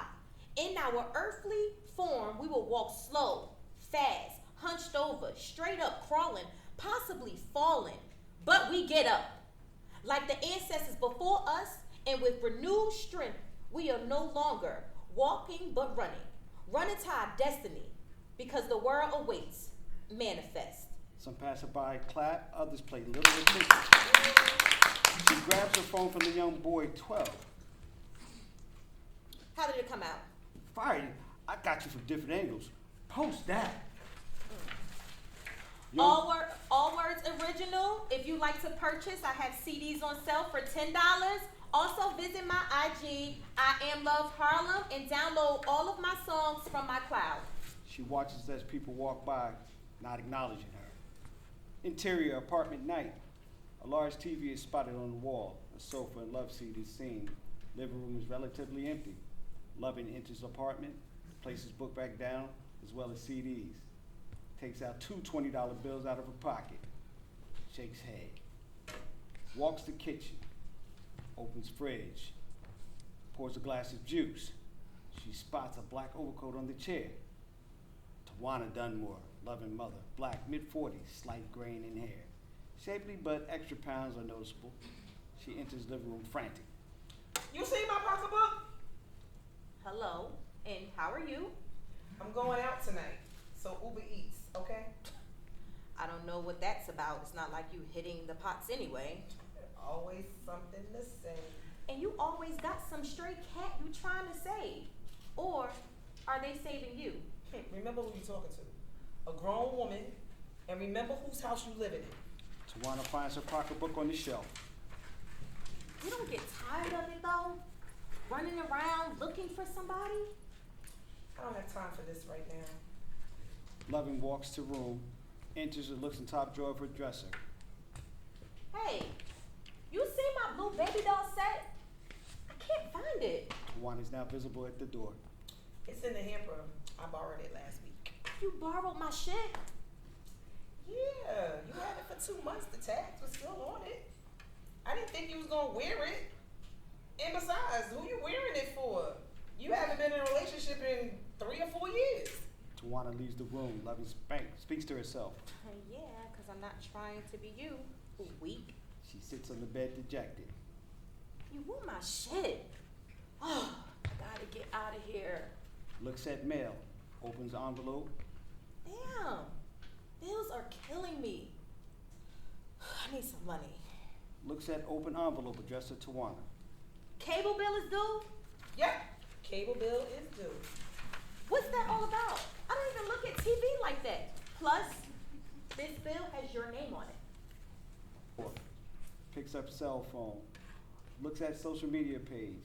We see 21 likes for her post. Then she spots an attractive black woman with a fantastic body.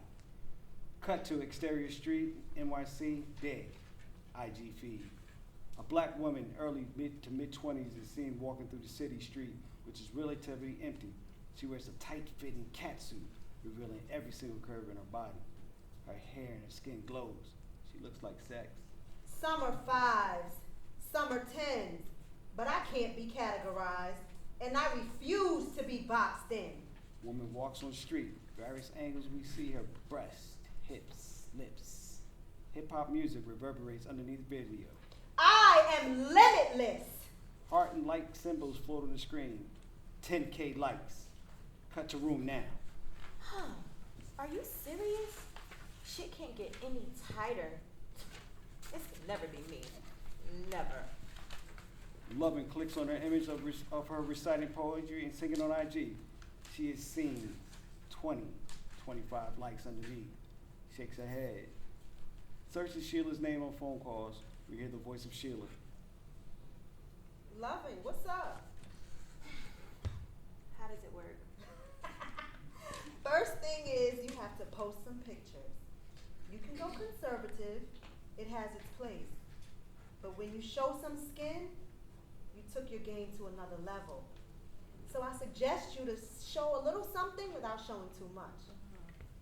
Lovin takes a picture with a white blouse open, camera over her chest, and lingerie. Then you should change your name. Think of something sexy, then upload pics. There's a few sites I like. Try Date Now. Lovin takes image from phone gallery, uploads to website Date Now. Pictures of different women are visible. Then get a new phone and a new number. Home and phone don't mix. If anybody slips in your DM, move the conversation to Life app. But why? Because it's encrypted. Keeps you and your client's business confidential. Text message from Harlem Black, superimposed on screen reads, "What's your rate?" 300. Lovin taps text and it disappears. And finally post. Lovin looks at picture of her in sexy lingerie, then the words ecstasy awaits. Begins to type in the phone number 646 then. Interior Uber, city, streets, night. Lovin sits in back of car, applying makeup to face. Exterior building, Harlem night. Ecstasy stands in front of building. Interior, bedroom. We see the naked back of an unknown man as she thrusts his body into Lovin. Her face is visible and a solitary tear rolls down her eye. Interior, SUV truck, Uber, night. Lovin looks at 3 $100 bills, cracks a slight smile, puts it in her pocketbook, peers out the window. On the screen we see the words, Manhattan. She was cute but didn't believe in self. Put stock on that body, that ass gave her wealth. Car cruises down to FDR. Words Brooklyn on the screen. Car comes off the Brooklyn Bridge. She glammed up from the frame, carried the Lewis clutch, got paid for stripping, but it was never enough. Car is seen on the RFK Bridge. That trick would call, she would run like a fiend, heavy on the pockets and low self-esteem. We see Lovin entering New Ranch building. You can find her in your neighborhood project. Street hood chick making no progress. Different apartment doors open, revealing the faces of men of all races. We see Lovin picking up envelopes marked gifts, donations. She counts $150 bills. Lovin undresses. Men's hands touch her body. She closes her eyes. Code word ecstasy is only for a minute, and the fellas try to bust right in it. Interior Bright Star Baptist Church, Harlem Day. A small congregation of men and women sit in the pews of the Bright Star Baptist Church. Lovin sings the song Grateful to Congregation. Following my heart are the issues of my heart. It's gratefulness. Music fades out, congregation claps. Pastor Ayana comes on stage, 40s, dark complexion, natural haircut, slightly gray, round face enters. She is the pastor of Bright Star Church. That was beautiful. Show our worship leader, Lovin Dunmore, your love for that rendition of gratefulness. It's a pleasure watching this young lady grow up right before our eyes. She came to us as a shy, introspective being, but since has molded into a bold and fearless young lady. Just look at you. Lovin's face is visible on the screen. Speaking of loving, the word loving provides a great segue into today's word. God has given us all the emotional, mental, and physical capacity to express love to one another. Marriage is the covenant and means to which God wants us to embrace intimacy. In this case, sex. Cutaways. But sex, desire, promiscuity, and lust have run rampant in our society. Television, one-night stands, jump-offs, dating apps, and the internet. Lust is prevalent, and it's only a click away. Lovin moves uneasily in seat. Paul speaks clearly and concisely on this matter when he informs the saints of old that their bodies are the temples of God. Church, turn with me to 1 Corinthians. When you have it, say amen. We hear the words amen. Amen. Did you not know that although you say you can do anything, not all things are beneficial? I have the right to do anything, but I will not be mastered by anything. You said. Interior Hotel Anywhere, NY Night. Lovey stands wearing a long overcoat. Shadows of women and men are visible on the wall. She opens envelopes which read gifts, donations, and special thanks, revealing $150 bills. She places envelopes in pocketbook and takes off coat, revealing sexy lingerie. She walks towards the shadow. Back, inserts church now. Lovin sits uncomfortably. I can stop whenever I want. This is just a means tuning. Sing.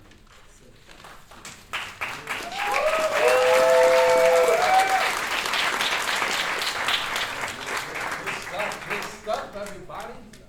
Man, I enjoyed that. It's like we know this story. We've seen this person. I mean, that's what good writing does for us. It takes us away, but it also reminds us of our day-to-day life sometimes. Who is this lead character? And who is she? Loving is a young lady who has big dreams. She aspires to be a nurse, teach, help young people. But she also really wants to seek fame in the music business. She wants to be a singer-rapper. And she is seeking to put her work on Instagram and get hits and hopefully become a star and be on billboards across America. But with it comes the financing. With it comes looking at the other images of other women and seeing what she believes is working for them and what's not working for her. And somebody comes along with a certain opportunity, a temptation, if you want to say it, and she bites. And then we go into this evolution of her story. Yeah. Reminds me of the song of Lizzie. Oh, Yeah. What did y'all think? Anybody any questions? It's been a great time because this is a need here, you know, he's developing the story. Yes. What your inspiration? Like, what made you think this is what I have to write? Well, you know, social media is very influential. I used to teach at one time, middle school, high school students.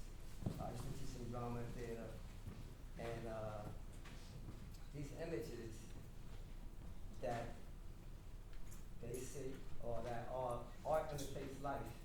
And in a sense, some of the rappers, I don't want to say the Cardi B's, and I'm saying it, the Megans and this and that. I'll say it for you. Yeah, some promiscuous type things you see. Those images, I always want to show a person that's in conflict, and kind of make her have some righteous values, but compromise. And that's what made me want to do this piece. Wow. It's something I wrote actually sometime back in a book I wrote. Okay. A shameless plug. I wrote a book called The Parliament Talk with Scream. But say the name of that book again. The name of the book is called The Parliament Talk with Scream. So it was a play, it was a book, it was a play, and the name of the character was Loving. And so I always want to evolve it and make it something where it's a lot more to loving than just that. It's just that's what we got the 10 pages back. Absolutely, absolutely. Any other questions? Yeah, Brian? Yeah, so, I mean, I know you don't want to really reveal the answer to this fully, but does she eventually redeem herself? Or is it a tragic story? It's like a tragic. Okay. It has a tragic component. Okay. I love it. I love it. Huh? I know you don't probably want to get into too much detail, but like, what is the motivation for those characters to get into sex work? Like, I'm asking you whether or not it was like real life, like their actual bills, or was it the fact that they just wanted to be able to move through life more freely? You know, I can't really answer it. I can just say it possibly from the character of Loving. It was bills. It was independence. It was also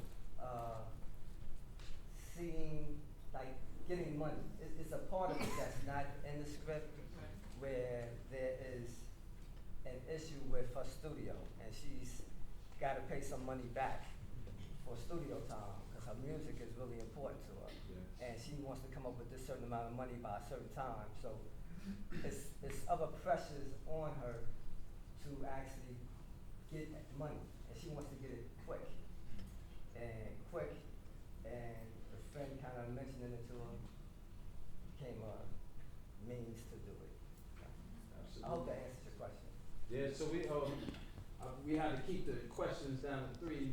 My director told me so, but give a round of applause to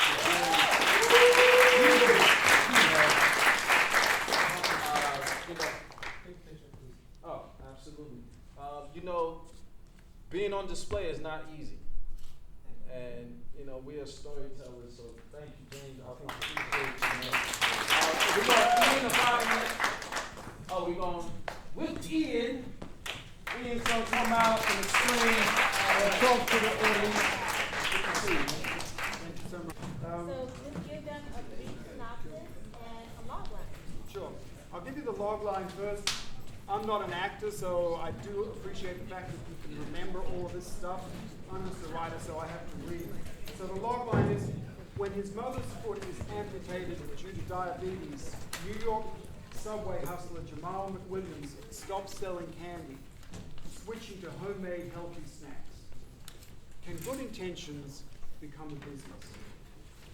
So we've seen a little bit of this in some other act up, so I'll give you a very quick rundown of where the story is now. It's kind of in the 3rd act of this. It's a 30-minute dark comedy TV show, and this is the pilot episode. So where we are now, Jamal is the top seller in the crew of Subway Candy Boss Melvin. Jamal's about 20 years old. And Jamal feels guilty about his mother, Carol. She's in her 40s, who he brought home from hospital after she's had her foot amputated. And when he's visiting his ex-girlfriend, a cashier in an upscale supermarket, Jamal discovers how much rich folks pay for health bars. And from his ex, Jamal gets the soon-to-expire dried fruits and nuts before they are donated to the homeless. And he and his fellow candy sellers, CJ, who is a young Latina, and Brandon, who is a young black guy, whip up 100 granola bars in the kitchen of CJ and Brandon's foster group home. And that's all done with the aid of Miss Rayner, the home's Nicaraguan cook. But Miss Rayner wants a little payback. She demands a slice of the profits, and that's something that Victor, her nephew, is eager to enforce. So that's where we are right now. All right, Ian. Please take a seat. Actors, act up. Candy Train, written by Ian Kildolis. Interior, McWilliams' apartment, living room, night. Carol is sitting in a chair with her foot and stump up, watching Jamal sort out his healthy snacks for the next day, putting them in a box on the coffee table. Folks gotta start eating right. You even read that book I got recipe from? Always a Leo, ain't you? You think I lost my foot just because I eat what I like? People supposed to eat what they know tastes good. That's why God gave us taste buds. These snacks are good. Ms. Rainer hooked up the recipe. You should try one more. Miss Rayner, what she know? She probably some Aquarius. One Aquarius, Egghead and Tina, gonna make some boring-ass junk food special. Junk food. You should see how much people pay for this where Vine stays.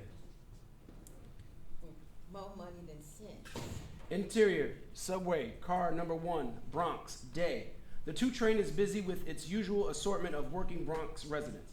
Jamal walks down the aisle, presenting his health bars, giving it his best shot. Just because your health come first, flavor don't come second. Everyone stays busy with their phones. $3, that's it. A dime more than your ride, and you get to a healthier place. Still no luck. Totally ignored. Stop downing them fat ass French fries and energize yourself. Finally, he gets some interest from a young black commuter. Jamal hands him a bar. What is this? Pigeons eat that shit. I ain't no bird, man. $3. Nah. Interior, subway, car 3, Bronx continuous. CJ, 16, Latinx, non-binary, holding their box of healthy snacks, talks with a young Latina commuter. You gotta give me a taste. I don't know. Looks like white people food. CJ unwraps a snack and breaks off a chunk and hands it to her. She takes a bite and likes it. Not bad. Kinda sticky, but you say $3? No way. I can get a taco. I can get me a taco for $1, maybe. Interior, subway, car 4, Bronx, continuous. Brandon, with his stash, is doing no better. He gives up and sits down, slowly shaking his head. Interior, Grand Concourse, 149th Street Station. Later, CJ, Brandon, and Jamal regroup in a corridor between subway lines. We're just getting started, folks. Need to get an idea. It ain't happening. It ain't. I gotta get the bag, man. He hands a stash of bars to Jamal. CJ shrugs and walks off with Brandon. Jamal is left standing on his own. Commuters pass him by. A hand appears on Jamal's shoulder. It's Melvin. He looks at the unsold snacks. Making money feels good, right? It's a new product. Like hotcakes out here. Melvin squeezes Jamal's shoulder. I could use my top seller. I have to make people happy too, you know. Candy don't grow on trees. No pressure. When you're ready. Exterior, subway station, night. Jamal is exiting his stop. He steps out onto the street and is blocked by Victor. Jamal tries to get around Victor, who shoves Jamal against a wall, holding him there. We didn't sell nothing. Victor keeps the pressure on. 10% of nothing is nothing. You owe us. Time is money, motherfucker. Have it tomorrow. Interior, McWilliams' apartment, living room, night. The stack of unsold health bars are heaped on the coffee table. Jamal is on the sofa, head in his hands. Carol has her arm around his shoulder. Sometimes you gotta swallow your pride, honey. Can't go back. It's so fucked up. Nothing wrong with giving people what they want. If you mess with folk food, you mess with their culture. Where'd that culture start? Where'd that culture come from? McDonald's? Whose culture is that? Snickers? Spoke to my worker today. She's a Virgo. Police. Almost like a Libra, so balanced. All my disability papers are going to get signed off. If we can make it through the end of the month, we're good. End of the month. Today's the 6th. Guess I'll be eating the power of them snack bars of yours after all. She picks up one. Maybe with a little syrup. Jamal looks at her in shock. Just kidding. Woo, child. Something. Interior subway car, Bronx, day. Jamal is back on the 2 train carrying his snacks in front of him. The usual assortment of Bronxites are riding the rails. He's giving it his best shot, but the enthusiasm isn't there. Save yourself some money. Healthy snacks. That cost the arm and the legs, yes. The public address system shrieks into action. Ladies and gentlemen, due to signal failure, we're going express to 149 in Grand Concourse. The train jolts and speeds up. Resolve 2. The train pulls into the station. The passengers bum rush the exits, and a passenger elbows Jamal's tray and knocks some snacks flying off. Jamal scrambles trying to collect the snacks before they get stomped on. Due to a sick passenger at 138th Street, the train is now running express on the 5 line.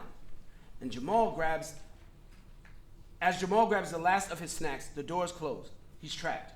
Over a montage of subway station names, subway line symbols, delay notifications, and other transit imagery, the conductor's announcements become increasingly faster. We have a police incident at 86th Street, a track fire at 42nd Street. Due to suicide at Astor Place, all passengers must exit the train at 14th Street. Montage ends. Interior, Union Square Station, Concourse, day. Jamal is disoriented and looking around, clearly not used to being in this part of town. He approaches a nearby Asian commuter. Excuse me. How do I get back to the Bronx right now? Now? Gee, it's so messed up. Pointing to a stairwell, I guess take the L cross town. Jamal goes to the stairs. Interior, Union Square Station, L train platform, day. Trains are on both platforms going both directions. The PA announces the doors are closing. He jumps onto a train. Interior, subway car, Manhattan, continuous. A female white commuter, early 20s, in 90s vintage clothing, in 90s vintage clothes, eyes Jamal. She looks at his box of healthy bars. Are they vegan? What? Sorry, you talking to me? Your snacks. You're selling them, right? Jamal composes himself. Hey, yeah. $3. Delicious. Healthy too. No gluten? I just can't. Jamal shakes his head. The train pulls into 3rd Avenue Station. Jamal spies the station sign, the doors open. Are we going to Brooklyn? A young woman starts rummaging in her bag. She's sorting through stuff and doesn't answer. Jamal is getting agitated. Hold on. Here, I only have 5. The doors close. She hands Jamal the bill. Keep the change. The girl sits down and starts eating her snack. She gives Jamal a thumbs up. Well, get ready. Here I come. Interior, Grand Concourse, 149th Street, station, day. In a passageway, Brandon is receiving a pep talk from Melvin. You done the right thing. I know he's your buddy and all, but this is a business. It's not about making bank. It's about making bank. I feel bad about his mom, I mean. That's her. See all these folks? They're all hot-footing to get where they gotta go. They need a boost. They're tired. They've been dogging day and night. Got bills to pay. Getting this, doing it. And I'm sweating up in this grind. Exactly. And before Jamal talked to the Holy Ghost, or whatever spooked his ass, that's where he was dope at. Melvin gives Brandon a pat on the shoulder. You gotta go there, get this number, and I'll increase your take. Interior, subway car, Brooklyn, day. Jamal is on another train. He's walking down the aisle, making sales left and right. He pockets some cash from Zoe Kandal, white, late 20s, glasses, buzzes with a nervous energy. She takes a bite.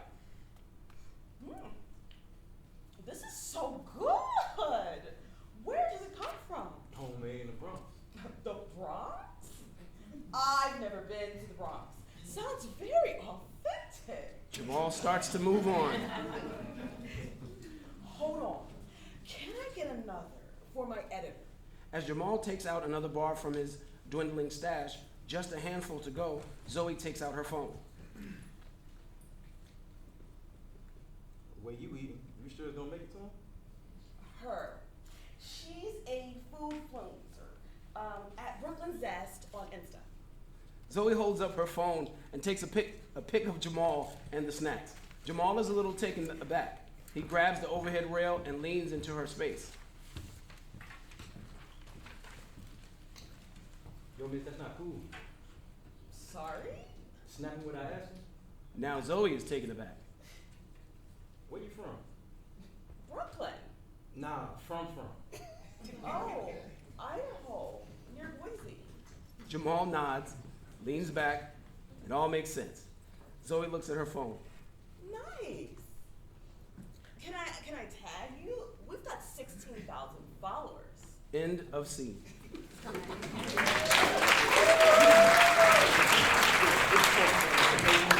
stuff. Yeah. Come on, man. Good stuff, man. Oh, thank you. How you feel? Good. That was fantastic. Yeah, it was. I was wondering, like, what's the, not that movies need to have a message, but what are we trying to tell the audience? Well, there's a bunch of things, but we're kind of in a health crisis at the moment. Absolutely. Right? But when it comes down to it, a lot of it is blamed on individual choice all the time, right? Like if you've got some problem, you have made the wrong decisions, right? But that's not really the real deal. The real deal is a lot of people just don't have the right choice. In front of them. They can't make it. That's true. We're gonna open up to the audience. 3 questions. Okay, I like that. What's up? What really is the catalyst for the main character transitioning into healthier food? Is it the traumatic experience with his mother, or is it because there's more income to be earned on the healthier side? It really comes right down to his mother having her foot cut off. That's really dramatic and hard for him. So that's the motivation. Then he does see, which we didn't see tonight, but he does see that his ex-girlfriend works at a place like Whole Foods, and he's cruising the aisles there, and he sees how much people pay for this kind of stuff. So that does motivate him, and he sees the possibility. But he wouldn't do that if he hadn't had the experience with his mom. So is it a symbiotic relationship between trauma and homelessness? Yeah, you could put it that way. Yeah. So and also he's a young guy, and he takes some action. He's not just going to take this lying down, and so he's going to do something about it. So that's the motivation there. Good stuff. Yes, Jen. I don't know you, but I'm gonna be blunt. I'm just curious, as a white man who seems to be from across the pond, what is your connection to these characters in this story? Good question. I'm actually at the moment I've lived across the East River in the Bronx a lot longer than I lived in Australia. So that's like my main connection is that every day this is what I see right in front of me on the train, basically. Beautiful. There was another one in the back. I thought I saw. Did you have a question? Another question. We got one more. Come on. Can I get a question? Can I get a question? Can I get a question? Can I get one question? I got one question. I got a question. One more question. I got a question if nobody mind. Go ahead. Well, I know he mentioned about message earlier, but I'm asking you, what would you say is the effect that you're trying to get the audience to feel from your story? That's a good question. I mean, it's a dark comedy, so the feeling is, there's always the trauma that's there, but people adapt and people make change and they can make light of the situation as well, which I think you see the mother do despite everything. There are moments for her that are very dark as well. But I think that's kind of the message is really, if you take control of things to some extent, you can try and change the situation that's in front of you. I love that.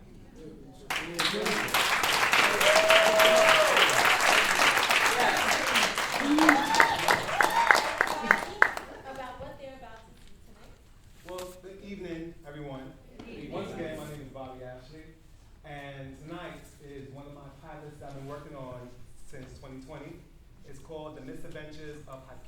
Stanford. So what is this pilot about? It is about this young black gay comedian. He wants it all. He wants the fame, he wants the level, he wants the stardom. But he has a lot of unpacking to do, primarily with his family, specifically with his siblings. So as I pose the question, the thematic question, does success of any sort brings true happiness? And he's gonna follow that journey along with his siblings. I give you Misadventures of Hakeem.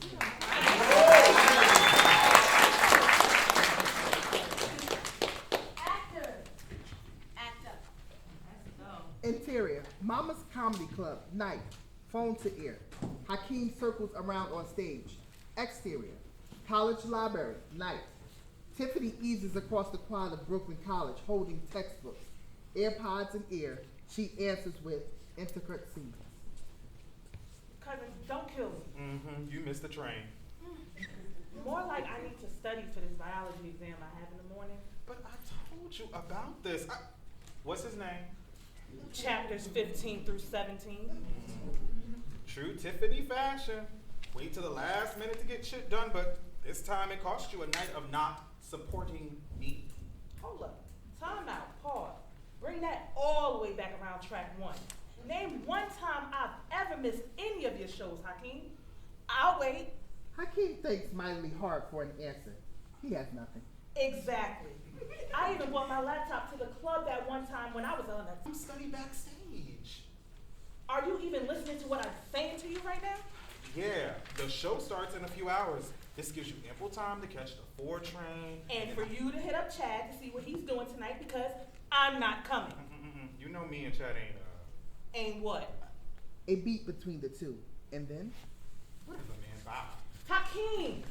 Hakeem clicks. Tiffany shoots him a text, proceeding out of frame. Interior, Mama's Club, night. Text messages read, break a leg tonight. Hakeem takes in a deep breath, nervously circling on stage. Ooh, you're gonna kill it. You're gonna kill it. Even though your support system won't be here, tonight is not the night for you to be sucking. No sucking tonight. Hakeem takes a slight fall. Ooh, that cannot wait today. Grace, mid-50-year-old with astonishing gray dreadlocks, eases by with a drink in her hand. No, it didn't. Let my ex-husband tell it. No sucking is why we got divorced. Hey, Grace. Just trying to keep myself calm before the storm. Sounds to me like you're ready for all the smoke tonight. Hakeem smirks at her response. I better be. D Smooth's ex-talent manager will be in the crowd. He just started his own management company, and I know he's looking for fresh new talent to represent. Once in a lifetime opportunity. You'll be fine, King. You got this. Yeah. And hey, you never know. He might sign the both of us because I know you're going to be closing out the Tonight Show with the bang. That depends if I don't get attacked by another member of Shea Butter Twitter. One wrong joke, and bam! My ass is canceled for the next 2 weeks. Hakeem quickly spots London Hines, mid-30s, sharply dressed, with spontaneous dimples, enters. Oh, shit. What? My ex-husband with his new wife? No. He's here. I'll be right back. Good, because you know what? I still owe my sister an ass whooping. Hakeem makes his way towards London. An unexpected phone call stops him in his tracks. Who's calling me? He peeps his call ID, a slight sigh as he answers to, I don't have $10, Calvin. About to be arrested. For what? Moments later, Hakeem heads for Mama over to at entrance. Mama, I need a salad. Shoot. An emergency just came up that I need to go handle real quick. Can Grace take my spot and I close out tonight's show? You know how I am about time, sugar. If I call your name, you ain't here, show's over. Don't worry, I got you. Hakeem files out. Exterior, East New York, Brooklyn, night. Calvin cheerfully counts a stack of singles, walking with Hakeem. Out of all nights, you picked tonight to leave common sense at home. When money calls, I answer. Hakeem snatches $10 out of Calvin's hand. Yo, what you? I gave you $10 last summer, remember? Now go upstairs and stay out of trouble. Oh, yeah, don't call me unless somebody's, Emmett, 17, sensible demeanor, wears his McDonald's uniform, storms out of the apartment building. Calvin, where's Zion? What do you mean, where's Zion? She's not upstairs, Emmett? I'm talking to Calvin. Why the attitude? Why are you even here? Because he's our brother. Look, did you call her phone? Went straight to voicemail. I'm telling you, Calvin, if something happens to her... Ain't nothing gonna happen to her. Knowing Zion, she might be at one of her friend's house. Or with Pops. He hasn't been home in 3 days. See, some shit haven't changed. Emmett rolls his eyes at Hakeem. Calvin, check around the block. I'll check in with her friends. I'll go with Calvin. The quicker we find her, the better, especially on a night like this. Emmett speeds off. Hakeem and Calvin dart out of frame and onto exterior, street, night. Hakeem receives a text from Mama, which reads the following. Are you making your way back, sugar? Hakeem spots 3 drunk men, all in their 40s, laughing, sitting on chairs across the street, drinking beer. Look, Zion don't know that. but Pops might. Trust me, drunks stick together like Trump supporters, okay? Plus, we knock 2 birds out with 1 stone. Now, come on. Hakeem and Calvin head across the street. All 3 men direct their attention to Calvin and Hakeem's sudden approach. Excuse me, how y'all doing tonight?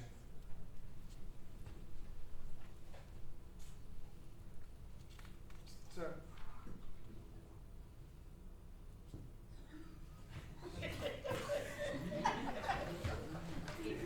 How y'all doing tonight?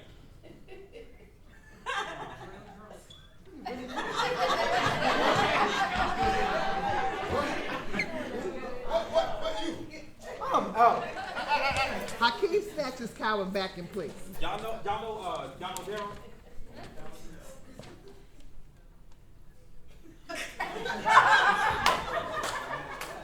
Yeah, we know him. We know his kids too. Y'all look just like him. No shit, Einstein. Have y'all seen him or his daughter Zaya around here?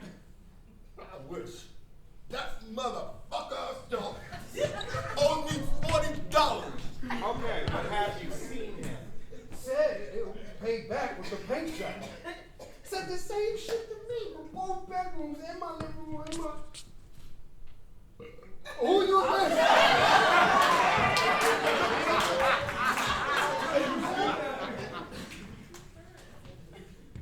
We haven't seen that lying, selfish, that money grabber. Calvin abruptly punches drunk man one jaw, who falls to the You gotta see that with your bitch ass. Hakeem breaks Calvin away. All right, you got your lick, Mayweather. Chill. You can hear police sirens from a distance. Oh shit! Come on. Hakeem and Calvin run for safety. Drunk man number 2 and 3 help drunk man number up, back on his feet.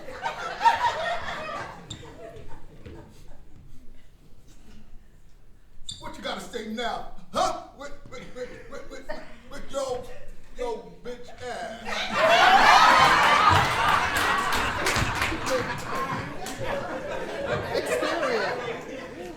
Exterior alleyway, night. Hakeem and Calvin are at each other's necks. What if he had a gun, Calvin? We could have been dead right there on the spot. Think next time. Why would you play yourself by questioning a group of drunk idiots on the ad anyway? Calvin points to his Brian. What's not clicking in Hakeemsville?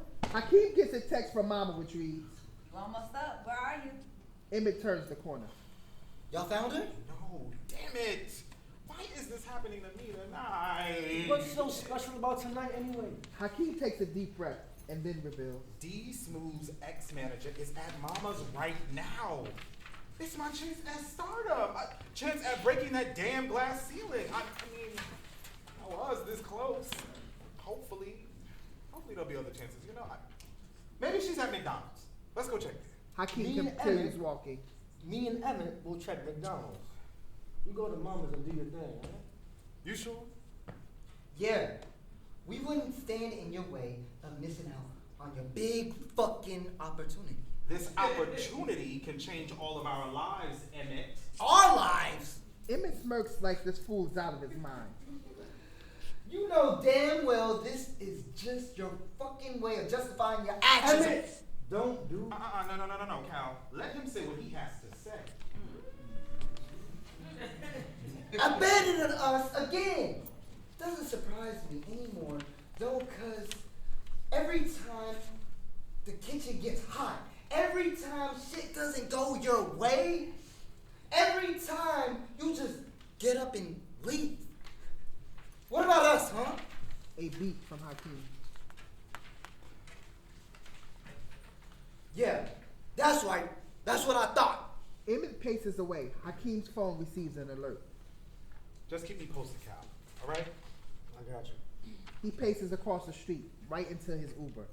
Interior, Mama's Comedy Club, night, on the stage. Closing out the Tonight Show is Hakeem. Give it up for Hakeem. Mama searches for the crowd for Hakeem. Come on, boy. We don't have all day now. Going once, going twice. Okay, well, I guess this is... No, I'm Hakeem here. bursts I'm inside, here. I'm darting here. for the stage. Excuse my tardiness, everybody. Hakeem heads to the stage. You better bring this house down. Ladies and gentlemen, Hakeem! How y'all doing tonight? Hakeem serves up a joyous smile. He spots Zaya, 12, short, and smart, clapping with joy all over her face. His eyes widen. Zaya! The end.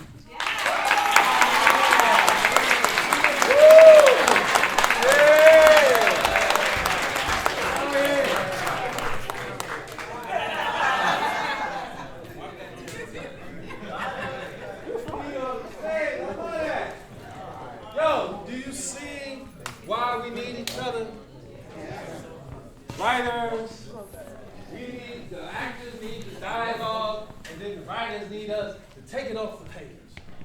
Good stuff. Buddy. So, if you could wave a magic wand, where would you see this? Well, let's see. I'll put it there, man. Netflix. I love that. We're going to take 3 questions from the audience. Any questions out there for Bob? Yes, Hans. Well, So is Hakeem like subconsciously trying to mend his issues with his family with his success, or is he actively trying to blind everyone with the effects of his success? He's actively trying to line everyone at first. But remember, this is a series, so as the series progresses, he's going to learn, going back to the command question, true happiness.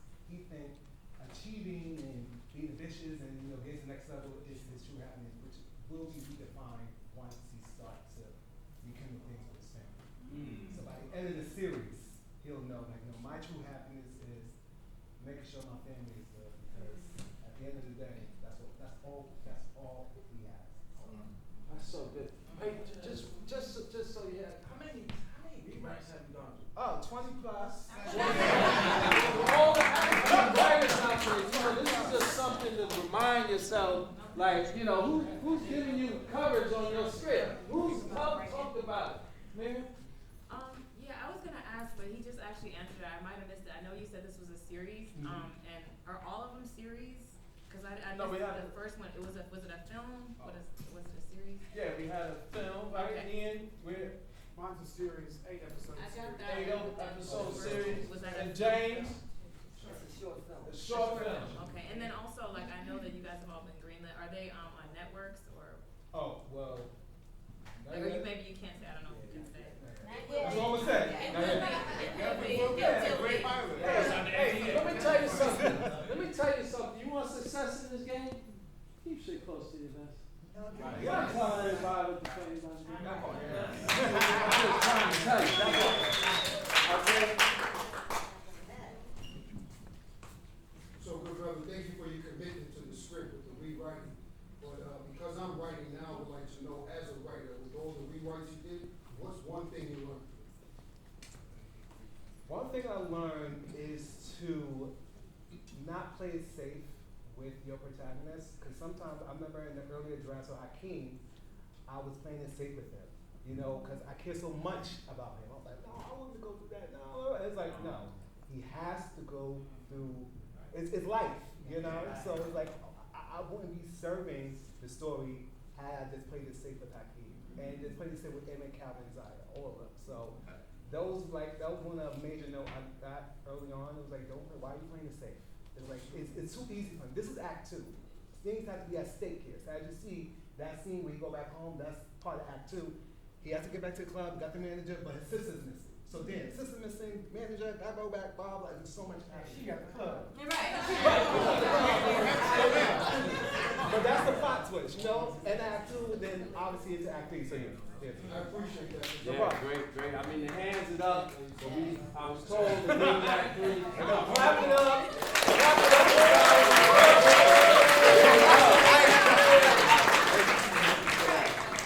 Hold on. Oh, we gotta take up. Yeah. That man right there. Everybody, man. I'm so proud of y'all. Like you. Claim it. You are advanced technology. You are the baddest thing on the planet. Don't let them dumb you down. Right. They're trying to make you forget. And I've thought about what you asked me earlier. Just in physics, if you want to go and be this, you can't remain this. If they can't hold the same space. You trying to go somewhere, but you want to keep all this with you. It don't work that way. You have to be willing to destroy the current version of you. You know how many times I've destroyed who I am? You got to be willing to do it. And I'm not talking about in the industry. Just whatever you want to do. You got to be willing to destroy the current version of you to go where you try to go. We are living futures past. All you're doing is tuning yourself to your future self. You're living futures past. I hope you get it. There's no such thing as time and space, but that might go over some of y'all might not get it, but we wrapping it up. See y'all. Act up.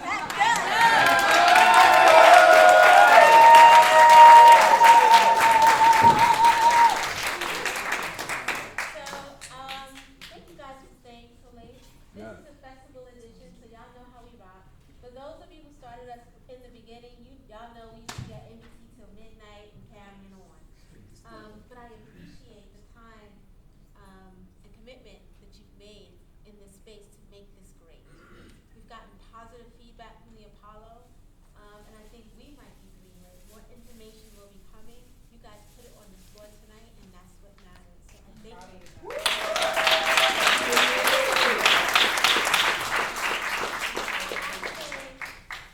Thank you to Tobias and to Michelle.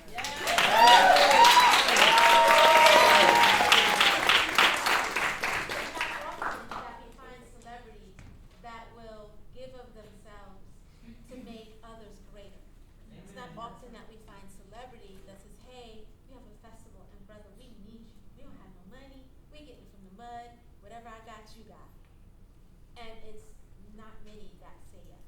Tobias said yes.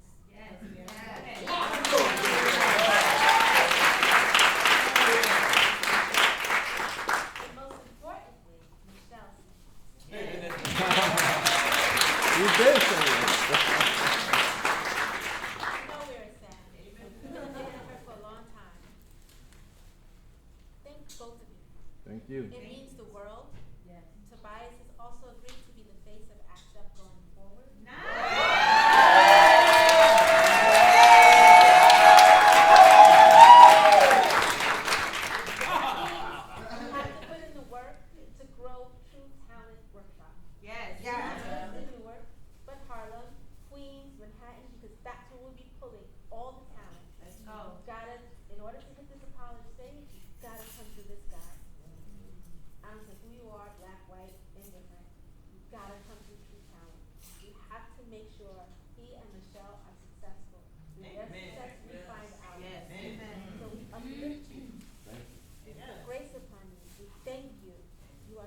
benevolence and your blessing of us this night. Amen.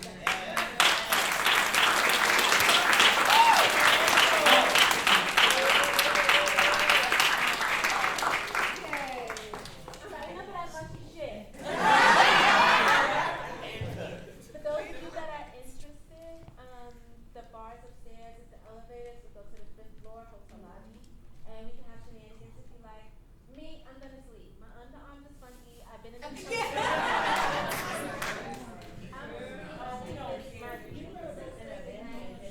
I'm going to hug on Jonathan. I'm going to kiss my daughter and everybody that made it possible. I need to thank Bobby Yan. Another person who is majorly benevolent, Emmy winner multiple times. He could be anywhere. Woo! Woo! But he chooses to consistently show up for us. And I love him too.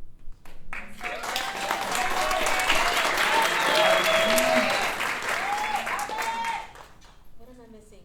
Somebody won. The prize is B&H. Do you want to say who it is? No. I have to say it. Stephen, bring your ass up here.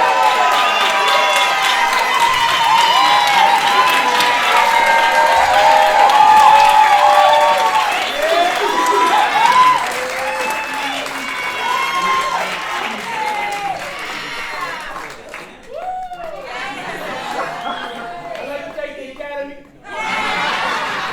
So see me in the hallway afterwards, and I'll get you your, it's upstairs in the. All right.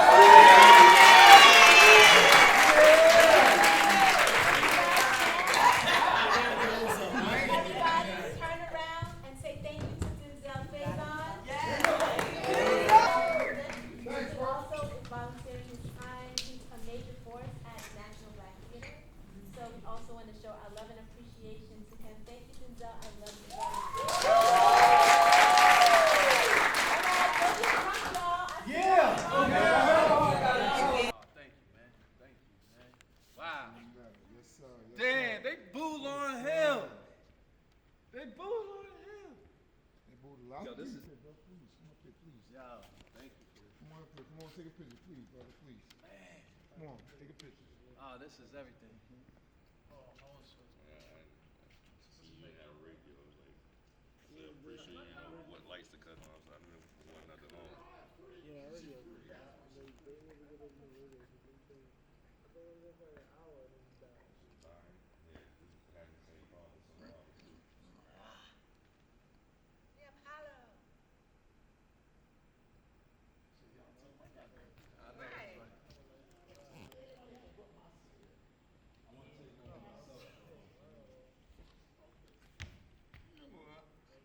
I got mad pictures here. I don't know where they at.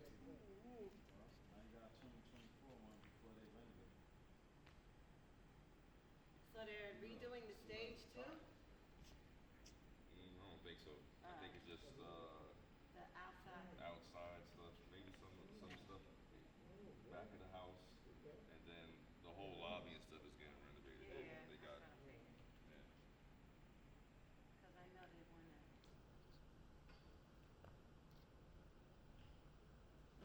Wait a minute, look. What? Who am I?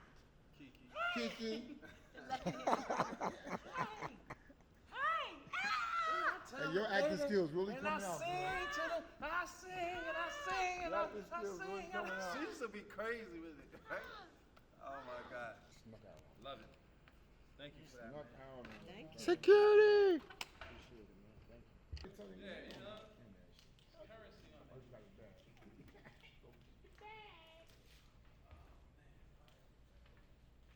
That was dope. This is here too? This is here?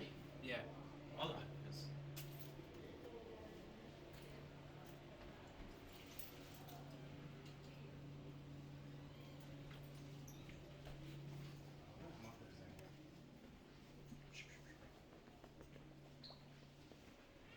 Where you at? You okay? Yeah, I'm right here.